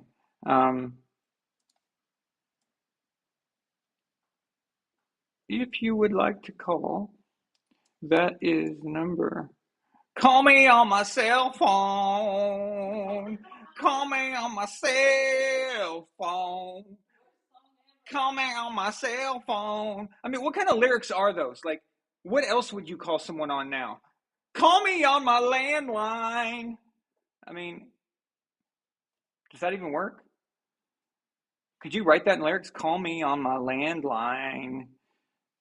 So, yeah, that doesn't make sense, does it? Okay, it looks like we have a guest in the green room. Let me switch over here to the guest version. Oh, nope, you're not Zihan Hashan. So let's see here. Camera is Dave Wilhauer. What's up, my friend? Dave, how you doing? I'm good, man. I just want to say this. It has come out that Giselle's been saving all of her money this whole time, making Tom pay for everything. So when she says it's his turn, what is she talking about? That's really all I got, Aaron. You can read about it. Just type in Giselle saving money makes Tom pay for everything. Just type it into Google. Well, like I said, I mean, a lot of time, I think it's more than that. I think she's got somebody to go to. I think she's got something going on the side too. I thought the same thing. Maybe not as, but I think she's got prospects. Like I said, men do this too, but women are more famous for this. They don't leave until they've got something to connect with. They generally don't just become single. Okay. Right. But all this talk about all this talk about it's Tom's turn to do his thing. Come to find out that Tom was basically paying for everything. Mm-hmm. And I think you mentioned this. I just want to say this again. If Tom was a doctor or a lawyer or a real estate developer, he wouldn't retire till he's 65. Yeah. Now he's got from sometimes January or February, because he's in so many Super Bowls, to July off. Who has that? If he'd have retired and become a color guy, he'd be out of town from Thursday to Sunday every week. Exactly. So he'd actually be gone more. And this really bothers me, but I think you were right last week. I think I listened to his podcast last week. I think he's planning on playing a few more years now. I'm convinced. And I think he really didn't appreciate. I don't think he appreciates her making him do that. And now I believe the source last year was her, or not last year, last January, telling the ESPN guys. I think she was the source saying Tom's done, and I don't think he wanted to be done. Not as well as he was playing last year, and he's obviously playing good this year. Only one interception. It's just they're missing 4 defensive backs. The offensive line, I don't have to tell you, but I'm just hoping they can rebound. So, do you think that the victory over the Jets? Do you think that's an outlier, or do you think that is a promising movement towards something good? The victory over the Jets. The victory over the Jets. Patriots victory over the Jets. Oh, well, had they, and that was definitely roughing the passer. Don't get me wrong, but if that idiot doesn't make that play, that's a 17-3 game, and the Patriots have their work cut out for them. You know what I'm hoping for? Honestly, I'm hoping the Patriots trade for Brady next year at the trade deadline. I think that would be a storybook ending. Yeah, that was mentioned. Wouldn't that be great? On the show. You imagine Tom coming back to Fox? Oh my gosh! The problem is that and this is coming from Bill. What's that? Bill won't swallow his pride. Yeah, he won't. Did you see the short I uploaded today? I don't know if you caught it or not. No, I didn't. Bill Belichick and the squirrel. So Bill Belichick is getting the ball by Robert Kraft for second most wins in history, and Bill said, basically trying to play it off like it's the players who win games, And then I cut to our squirrel we have out here that comes every day, and the squirrel says, if you believed it was a players win games, then Tom never leaves New England. Okay. Exactly. So he doesn't really believe that. He doesn't really believe that because you would crawl on your hands and knees to make sure Tom does not get out that building, right? And I wrote in the chat a few times. Anybody can look this up. A guy named Cork Smith and a guy named Taylor wrote for Business. I believe it's Business Week that Tom took between $60 and $100 million to play for the Patriots, so Bill could draft an extra linebackers. And I've told you, I don't know Brady, but my friend Brandon does. And I've heard Giselle was one of the main reasons why he left, because she felt disrespected. And she was pushing for him to leave. Now, obviously, he makes his own decisions, and I think he felt underappreciated. But once he won that Super Bowl, his dad even said, when they beat Atlanta, that changed everything. And they never gave him a long-term contract. And that's what he wanted to feel wanted and secure. And I can appreciate his wife having his back in some ways and saying, Melena would do the same thing for you. Hey, they don't appreciate you, Aaron. Look what you've done. But I think I've heard she was one of the driving forces. But I mean, we can only hope. That would just be great, wouldn't it? And then win another Super Bowl. Oh my gosh. Yeah. So last week on the show, John Thomas Chavez is the one that suggested that Giselle is the leaker. So you guys are on the same page there. Oh yeah. And I agree. I Yeah. agree. The thing is the reason I agree with that now, I wouldn't have thought that back then. I just thought there's no way she would do something like that. But knowing what we know now, it looks kind of, because I remember Adam Schefter, he wouldn't back off from his statement. Like, he was secure in it. Right. He said, "Oh, my source is ironclad. It's solid." Okay. Yeah. And I Got to was be like, a family "That's member, weird." and it's not his mom Yeah. and dad. Yeah. Yeah, that's because he talked to Giselle. Yeah. So she forced that crap. So Yeah, and he that's hemmed and hawed at retiring. You could tell he didn't want to retire. That's why people no. were saying, "I bet he comes back." And he I played so knew he good wasn't last done. year. I'm biased. I thought he should have won the MVP last year. Thank you. He did. He did, in my opinion. You know, But they gave it to Aaron. threw So for 50. They threw it for 5,300 yards. I mean, it's crazy. yeah. So But anyway, I it, just wanted to pass that along. You guys can Google that about how Giselle makes Tom pay for everything. So this whole bit about he needs to, to stay married. It was his turn. Guy's got 7 months off every year. How is it not his turn? Does she expect him to sit in the parking lot while the kids are in school now? The kids aren't babies anymore. I mean, you're a married man. What are you going to do during the day? It's very hard for guys just to sit at home and do nothing after they've been doing yeah. something for a long time. It'd be one thing if he sucks. He doesn't suck, that's for sure. Right. That's Yeah. why when Milena woke me up on the day that Brady retired, she woke me up. I was sleeping, and she said, "Tom retired." I didn't even take off my sleeping mask. I said, "No, he'll be back before the trade deadline. He'll probably sign with the 49ers." I was thinking he'd be a 49er, but the point is that he'll be back before not the trade deadline, before the draft. I said he'd be back before the draft. And he was back way sooner than that. But the reason I knew he wasn't done was, first of all, I knew it was pressured. Second, he did not say goodbye to a lot of people that he should have. He only said bye to the Bucks. Right. But he did not cover everybody, and I knew that was not a real retirement. I just knew it. I could tell. I could tell that something was not right about it, and I don't believe it. So. Oh, and just think, one stupid zero blitz call versus the Rams. Yes. And people forget the Raiders fired the defensive coordinator 2 years ago when they called the zero blitz and got beat by the Jets did by the Raiders on the final play of the game on a zero blitz. You imagine if they don't do that? I think they beat San Francisco in the NFC Championship game, and we'd be talking about Tom winning back-to-back Super Bowls. I agree. Crazy. Yeah, I agree. So, I anyways, absolutely agree. I talked longer than I wanted to. Thanks for letting me on. Fine. Good talking to you as always, my friend. As long as we don't have another caller waiting, we don't have one right now. Nobody's in the green room, so it's fine. So Gotcha. But yeah. So yeah. Check that out. Google about how Giselle's been letting Tom pay for everything. Boy, must be nice. And everybody says how he doesn't need to make as much money because Giselle's loaded. Well, apparently that's not the case. And he was taking pay cuts before he ever knew her. Before he knew her. Exactly. And this baseball game's now 6-0. Whew. Who is it?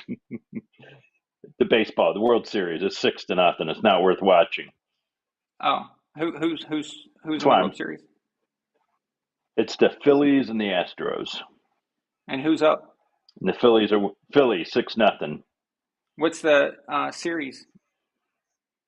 1-1. 1-1. Okay. So yeah. Okay, Phillies are running away with it. All right, cool. Yeah, I don't keep up with baseball this game at all. for sure. Since I was a kid. Yeah.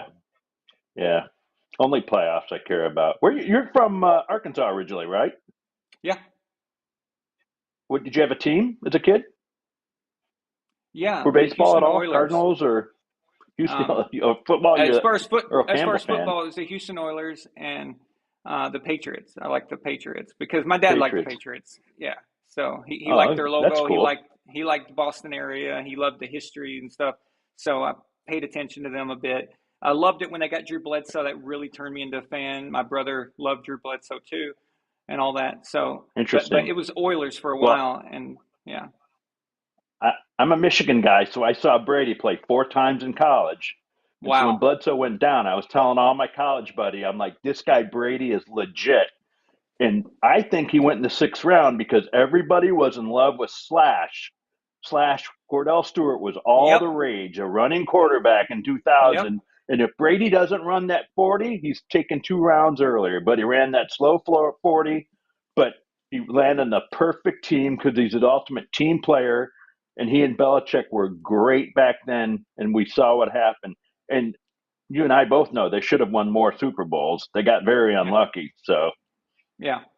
06, 08, 12, they could have won even more. So Brady's Oh my yeah, guy. I and just root for him now. not to mention the AFC Championship games that Peyton put us out of. Yeah. Each one Yeah. of those Yeah, opponents, when they're other than the pumping in Legion, crowd. the 06, they would have beat the Bears probably. For sure. In 12, let's see, in 12 they maybe they lose to that Legion of maybe they lose to the Legion of Boom. Let's say that. Let's say they Right. probably Right. let's say they lose that But one. they get revenge the next year. In 13, right? So 14 they won already. In 15 they beat the Panthers. Come on. So Yeah, they would have won that game. And that's because yes, Gostkowski missed extra point. that guy, I swear to God, that. And what was ironic is He that went Bill from Belichick. automatic to Yeah. What's ironic about that is that Bill Belichick was the one who was lobbying for the extra point to be more difficult. And when it got implemented, he missed it. His own guy missed it. It's just, I didn't know you that. can't make this up. Wow. So. Wow. Yeah, and we have Good a talk. super chat because this is pertinent to what you were saying. But John Thomas Chavez sends the $2 super chat. He says Brady's oldest son is also a ball boy for Tampa. So Jack, Yeah. he's Bridget Moynihan's son. Yeah. So Nice. Good. He Good to does know. everything he can. Well, I live to in a make warm sure his weather place. his You do kids. too. So You live he's in a Florida, great father. Oh yeah. right? Yeah. I'm allergic to cold. I was born in Detroit. No cold for me. I don't want to be cold My anymore. dad was born in Detroit. Well, he was born in Pontiac. Yeah. But yeah. That's Detroit. I was born in Royal Oak, so right next door. That's nice. Cool. Good people from there. I just don't want to live there. All right, my man. Great show. I'll talk to you soon. Thanks a lot. Okay, I'll talk to you soon. Thanks See for you, pal. calling, Dave. I appreciate it, man. My pleasure. Bye. Yeah, and also just thanks to Dave for being a member here. And membership, of course, you can click the membership tab in the description if you want to join. And Legion, sorry?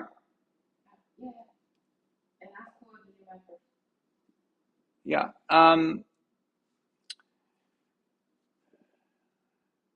Okay, I don't know what I was saying now. So, guys, in the pinned comments, if you want to call, the link to call is at the top where I pinned it there. And you can call if you want to make a comment or something. If you're not comfortable on camera, you can always just use audio. But I prefer you to be on camera. But if you want to call and say your piece, but you don't feel comfortable on camera, because I know sometimes people don't want to be on camera, that is fine too. So don't worry about it. I just tell me that you don't want to be on camera, and I will disable your camera for you. So there's one thing I want to talk about, and I know that this might not be a popular opinion, but I feel like it needs to be said.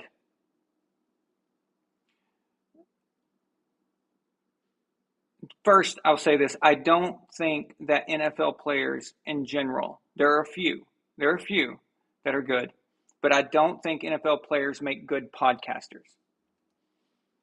And I find it somewhat annoying to watch them. Every NFL player or former player has a freaking podcast now, or they have a YouTube show.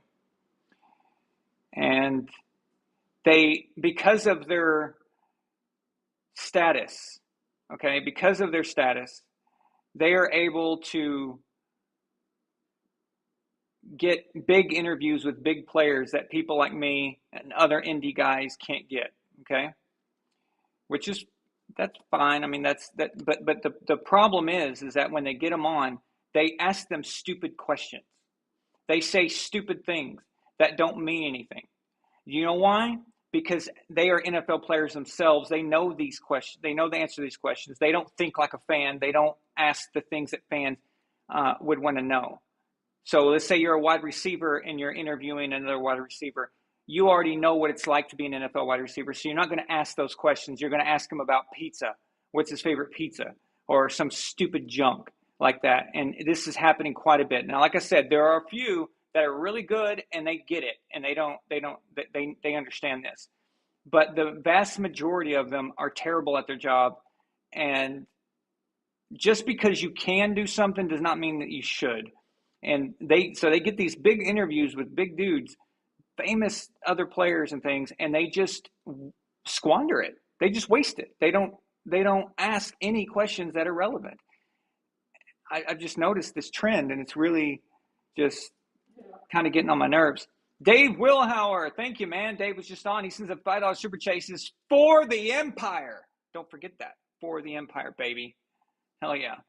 By the way, if you are part of the Empire, if you are a member, I will be posting soon some of the things that we use your stuff and your donations on, details here and there, so you kind of have an idea. Think of it as a publicly traded company where they kind of report to you what's going on. So your money's not just being thrown away, I promise. Me and Milena, we put it back into the show. Absolutely. It costs a lot, actually, to run this show.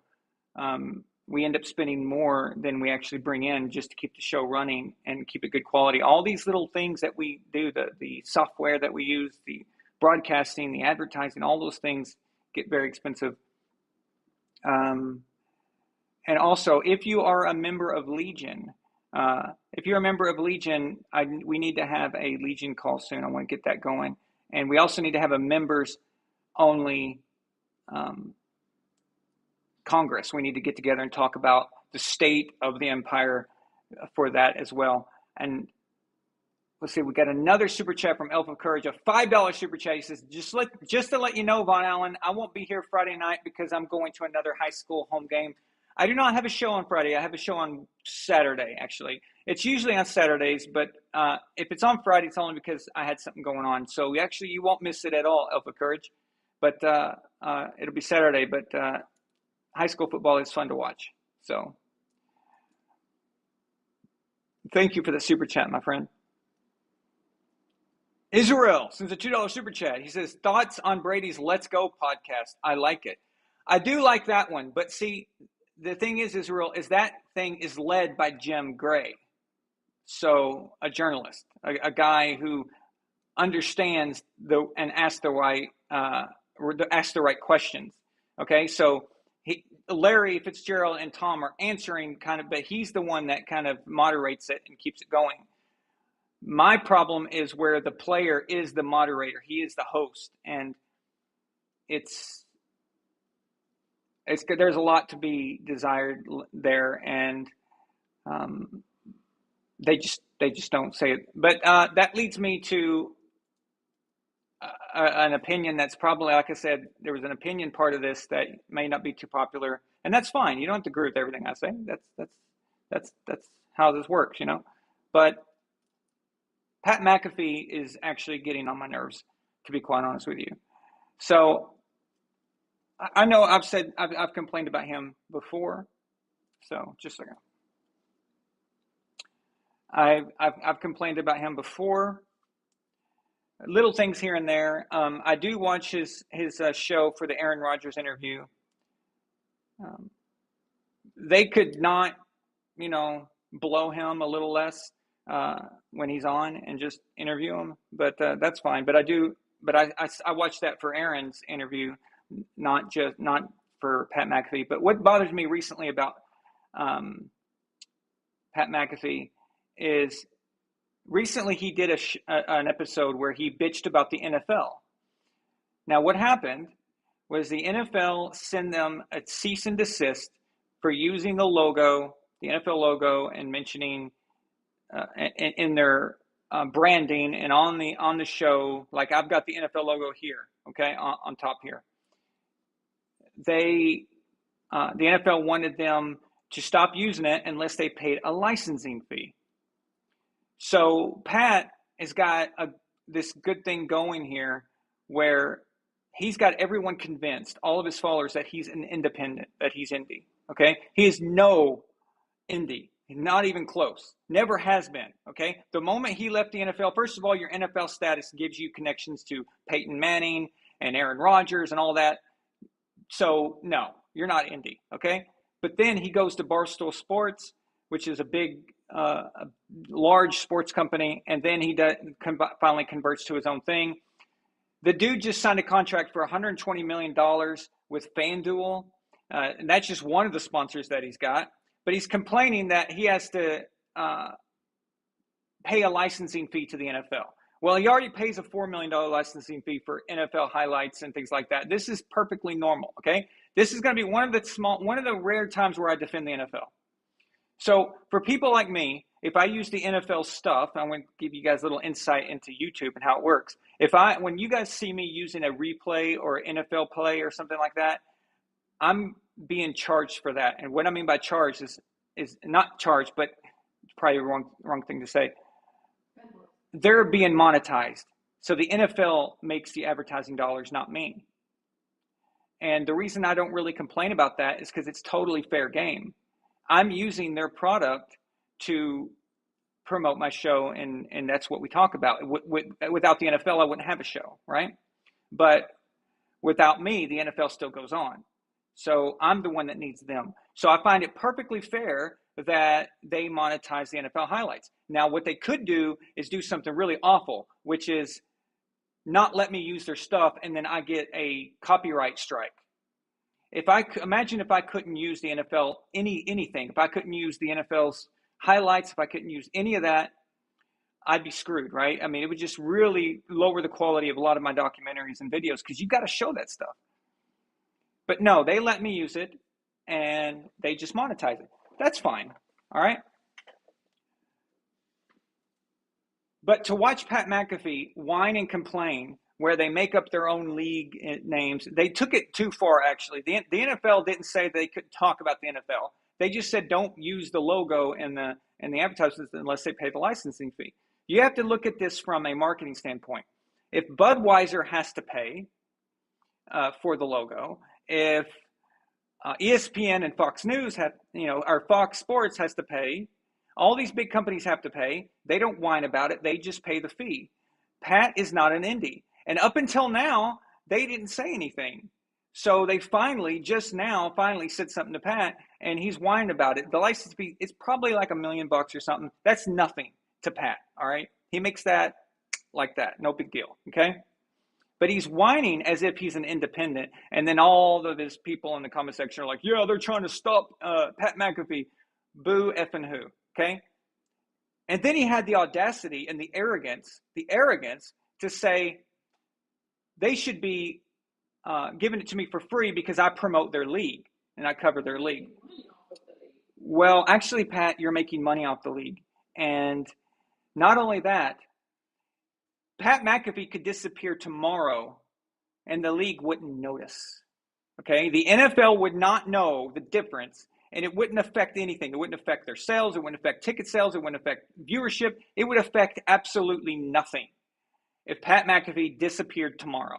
So his arrogance, his absolute arrogance and being self-absorbed here is just astounding. You didn't always exist, dude.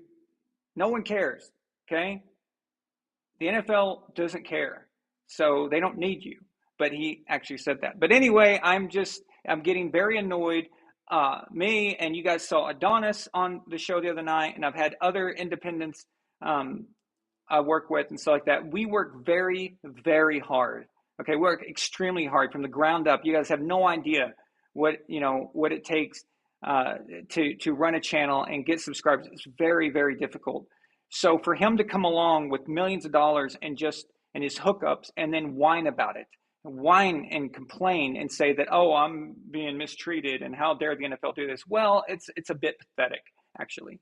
So, and it's not very professional to complain about it either. You just either pay the licensing fee or just move on and not talk about it. You're not going to hear someone on ESPN talk about the contracts they have with other leagues. So that bugs me a bit. I just wish he would just admit what he is. He's a mainstream guy, and that's the thing, and that's it. But watching him try to get some sympathy and all this stuff from people is quite pathetic, actually, and it bugs the hell out of me. So this thing's been going on for a while. Ryan, how you doing, buddy? Hello What's up? there. Hey. I won't spend too much time on the show and things like that. I got my friend George right here and everything. But I wanted to just comment about Pat McAfee real fast. Sure. Like 5 years ago when I was like in college and stuff like that, I bought something off his website and I had a very I wasn't buying stuff very often. And I happened to and I don't know how, I'm not really gonna go back on all of this or whatever. I don't feel like getting all the receipts back. But basically, when I bought something, I ended up getting like a ton of fucking money taken out of my account from someone in Chicago, essentially. So, and I'm not saying that's them or anything like that, but right.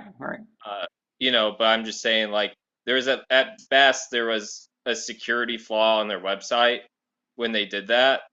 So I haven't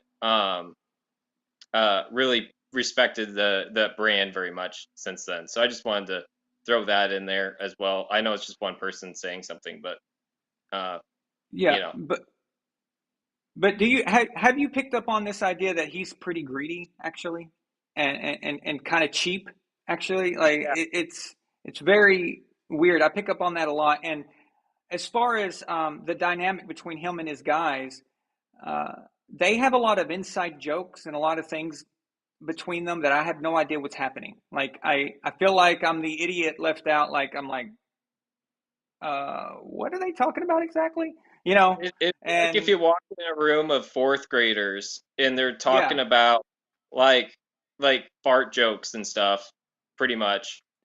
That's how I feel when I hear them. Like it's just back then they had the Troy Polamalu video. Like that was back when I was a fan, and they had the and I really liked a lot of that kind of stuff in that perspective back then, because that was a very fresh and not oversaturated market.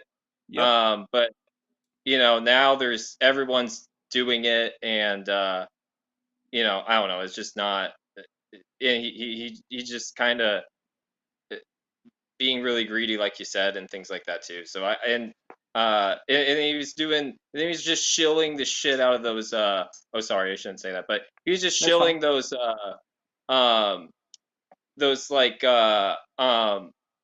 penis hair clipping. Oh, that's so gross. All that stuff. Yeah, all that crud on, and it's just like you can't even watch and I had a problem with That's Good Sports doing that too. He started to do that a ton at that same time. And of course, I understand creators got to make their dough and things like that, and you have to have sponsors and things like that. But it's also it's like, why would you sponsor something that would be if I played the video out loud and someone else could hear it, I don't want them to hear about a penis hair clipping, whatever crud. So I don't know. It's just like one of those things where you get paranoid about playing videos out loud, and it's just a lot of bad. I don't know. It's just dumb.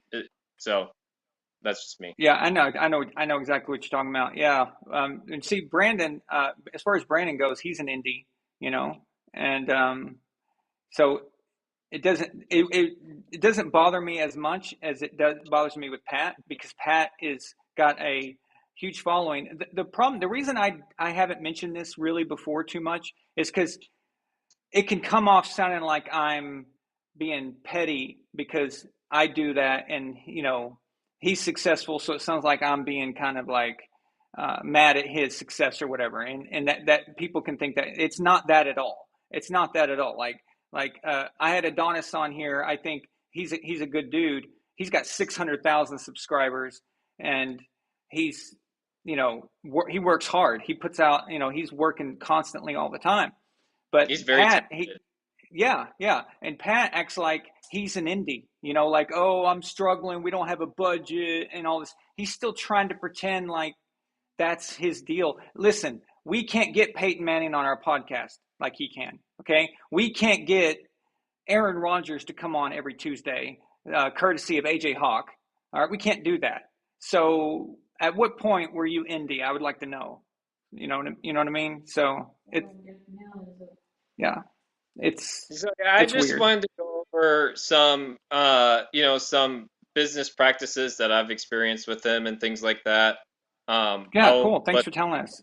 And things like that. So anyway, have a good one. All right, thanks for calling, Ryan. Appreciate it, man.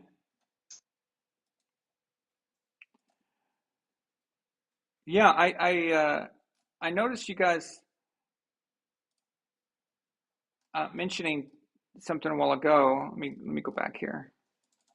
Dave Wilhauer sends a $2 super chat. I'm over the inside joke on Pat McAfee show. Yeah, there's just too much. I don't know what's going on. I can't figure it out. It feels like they're in their own little club, and there's when I think that they're talking about some kind of subject matter that I'm wanting to find out what it is, I never actually get the answer because I don't understand what they're saying. They're yelling, or they do little yell things in unison and stuff, and I don't actually know what they're saying and what is actually happening. I can't get a straight answer. So I just don't even go there anymore. It's just, and yeah, that's true, Ryan. Was that your first call? That's very cool. So I appreciate you calling, man. So like I said, guys, if you want to call, the link is at the pin to the top. But you guys were talking about subscribers. So I have been stuck at 11.9 thousand for a long time, and we were discussing this the other day, me and Milena and Roman, and trying to figure out why. There was a time where I was stuck at 11.7 forever. Now I'm stuck at 11.9, and every time I gain a subscriber, it seems I lose one, and it's some kind of weird thing. I don't know what's happening exactly, but something's not quite right. I just can't believe that the channel was growing, and growing, and then it just halted. So I've been at 11,000 for how long? A year or two, probably, and that seems impossible. And I don't know what's going on exactly. It's weird because at first I thought, okay, is Google punishing me? Is there something wrong with my channel? But then they do things like they gave me a membership. See, I'm not supposed to have membership. Membership is for 30,000 subs or more. Well, I've only got 11.9 thousand, but when they gave it to me, I had only 10,000. And they awarded me memberships because of you guys, because they saw y'all's dedication and how steady y'all are with me and how you're always here. And so they thought, this is a group, this is a channel that memberships would be worth it. So they gave that to me. If they were trying to stop me, if they were trying to keep me from moving and going forward, why would they give me that? There's a lot of confusion there. I don't know if it's maybe the algorithm, I'm just kind of like not getting picked up, or I'm not consistent enough with maybe content. It's not easy putting out content every day. I work very hard on editing the videos and stuff for you guys and things like that. And there's production I like to put into it. But yeah, I don't know if it's that, but I don't know if you guys noticed, but I have been much more active this season than I have in a while. I take this very seriously now, and it's just not that I didn't take it seriously before, but what I mean is I see it as an actual job, and I really work hard at it. And I'm trying to get faster and faster with putting more content out. But I'll tell you, the production is not easy. I don't want the production to suffer.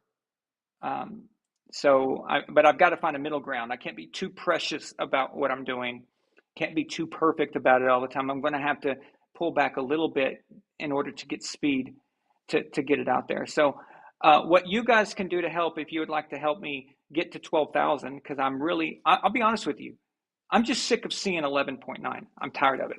That 11.9 driving me nuts. Get all your relatives subscribed. Yeah, get your friends, relatives. If you have other accounts that for other things, I don't care what you got to do. Just get me to 12,000, please. I only need 50. Okay? I've got 11,950, and it stays there forever and ever and ever. So whatever you guys can do to make that go to 12,000, share it on your social media, your Twitter, your Instagram, whatever.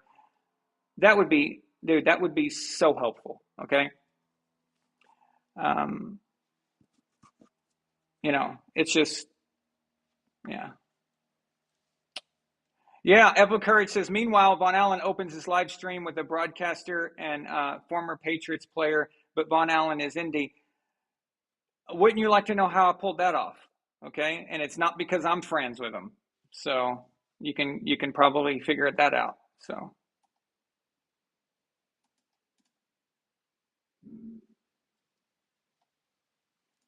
But going back to Pat, I do like the interview with Aaron Rodgers. I always watch that every week. The Gourd King sends a $2 super chat and says, Pat played an Indy. Does that count? That's a good one. That's really good. No, it doesn't count. Sorry. But that's funny.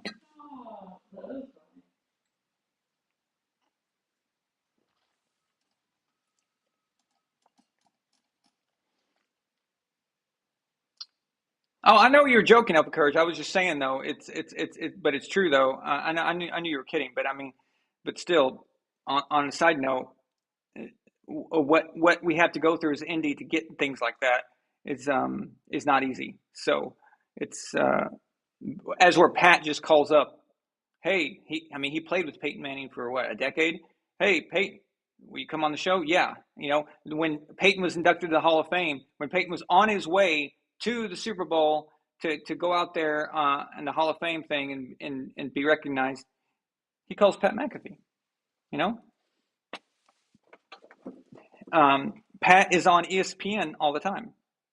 That's not Indy. That's all I'm saying. But he acts like he is. So my only problem is I'm glad he's successful. That's awesome. Whatever. That's cool. But don't pretend like you're struggling and that you have to do all these things. It's so fake and it comes off really, really bad. So, yeah.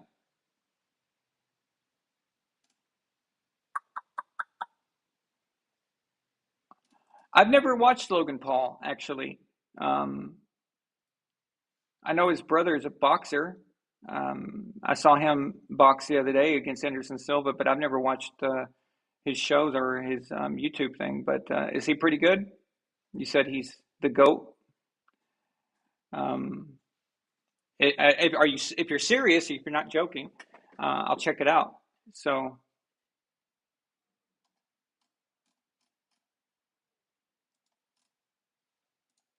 Oh God. James Johnson sends a $2 super chat and asks, Eagles versus Texans, your prediction for Thursday. James, another easy, another gimme for the Eagles. Can we really trust them? Can we? Okay? Eagles are going to win, and they're going to blow out the Texans. The Texans are awful. Oh my God, they're awful. But again,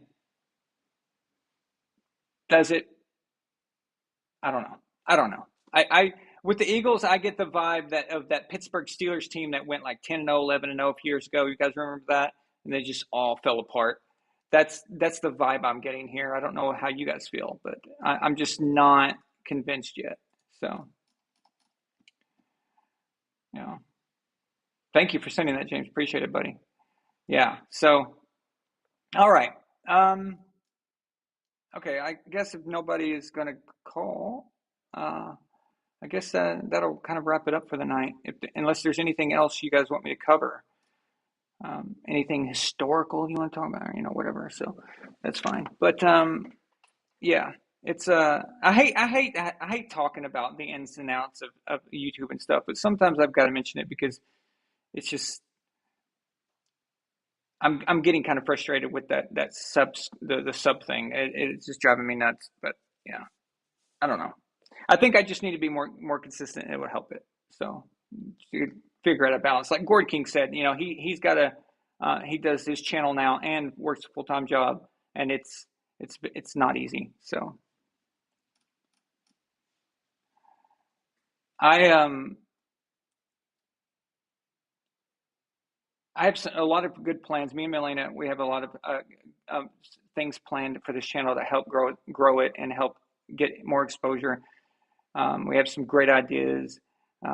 We would like a journalist type website. That would be cool to have, but it's not so simple as just to get a template up or whatever. It's got to be ran correctly, and you got to have people who are writers and who will consistently write articles and stuff like that. So we'll need those things. We also have some ideas for a variety show doing different things that could be fun.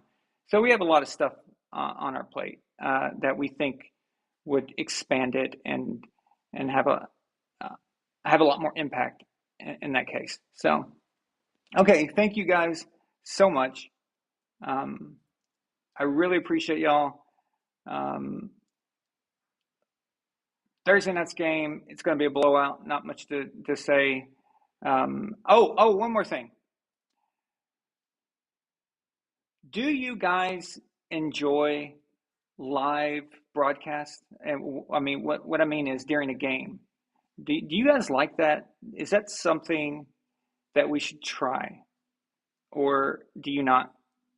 Would you watch it, is what I'm saying. Would you watch it, or are you watching the game? I know that some YouTubers do this, and seems like it's kind of cool.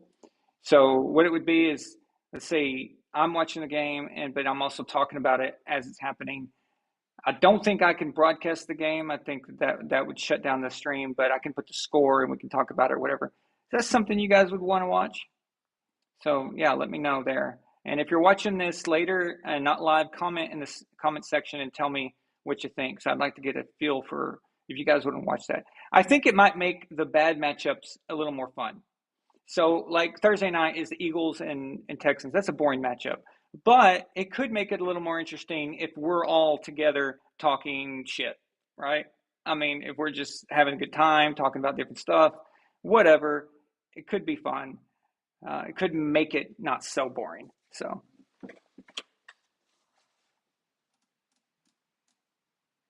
okay. Did anybody, did YouTube award any of you guys with a free month membership?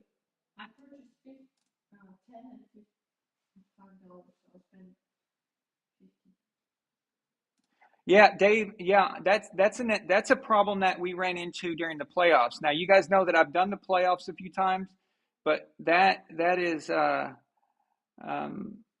issue, and it depends on where. Like, I can set the delay to ultra no latency, so it goes immediately. So the moment I talk, you're getting it. But it depends on my broadcast. So if my TV is delaying the broadcast from where you're at, it will be late. So it's all kind of, it's difficult to kind of tell how that's going to work depending on what channel it's on or what device you're using. I use an Xbox to process our TV. So I don't know if it causes a delay, but yeah, that was a bit of an issue last year. So maybe we'll get it figured out. So, okay. Thank you guys so much. We love you guys. You guys are amazing, and I really appreciate you. You have no idea. Okay, you have no idea how much we appreciate y'all. And if it wasn't for you guys, we couldn't be doing this. So thank you so much. Maybe, like I said, I'm going to see what people comment. I might even put a poll up in the community section. Maybe we'll see a Thursday. We'll try that. But if not, we'll definitely, no matter what, I'll see you Saturday, 5 o'clock Pacific, which is 8 Eastern. And thank you guys so much. I appreciate you. Yeah. So sorry, Tiffany. Hey, sorry. I got to go, but I'll see you guys Saturday night.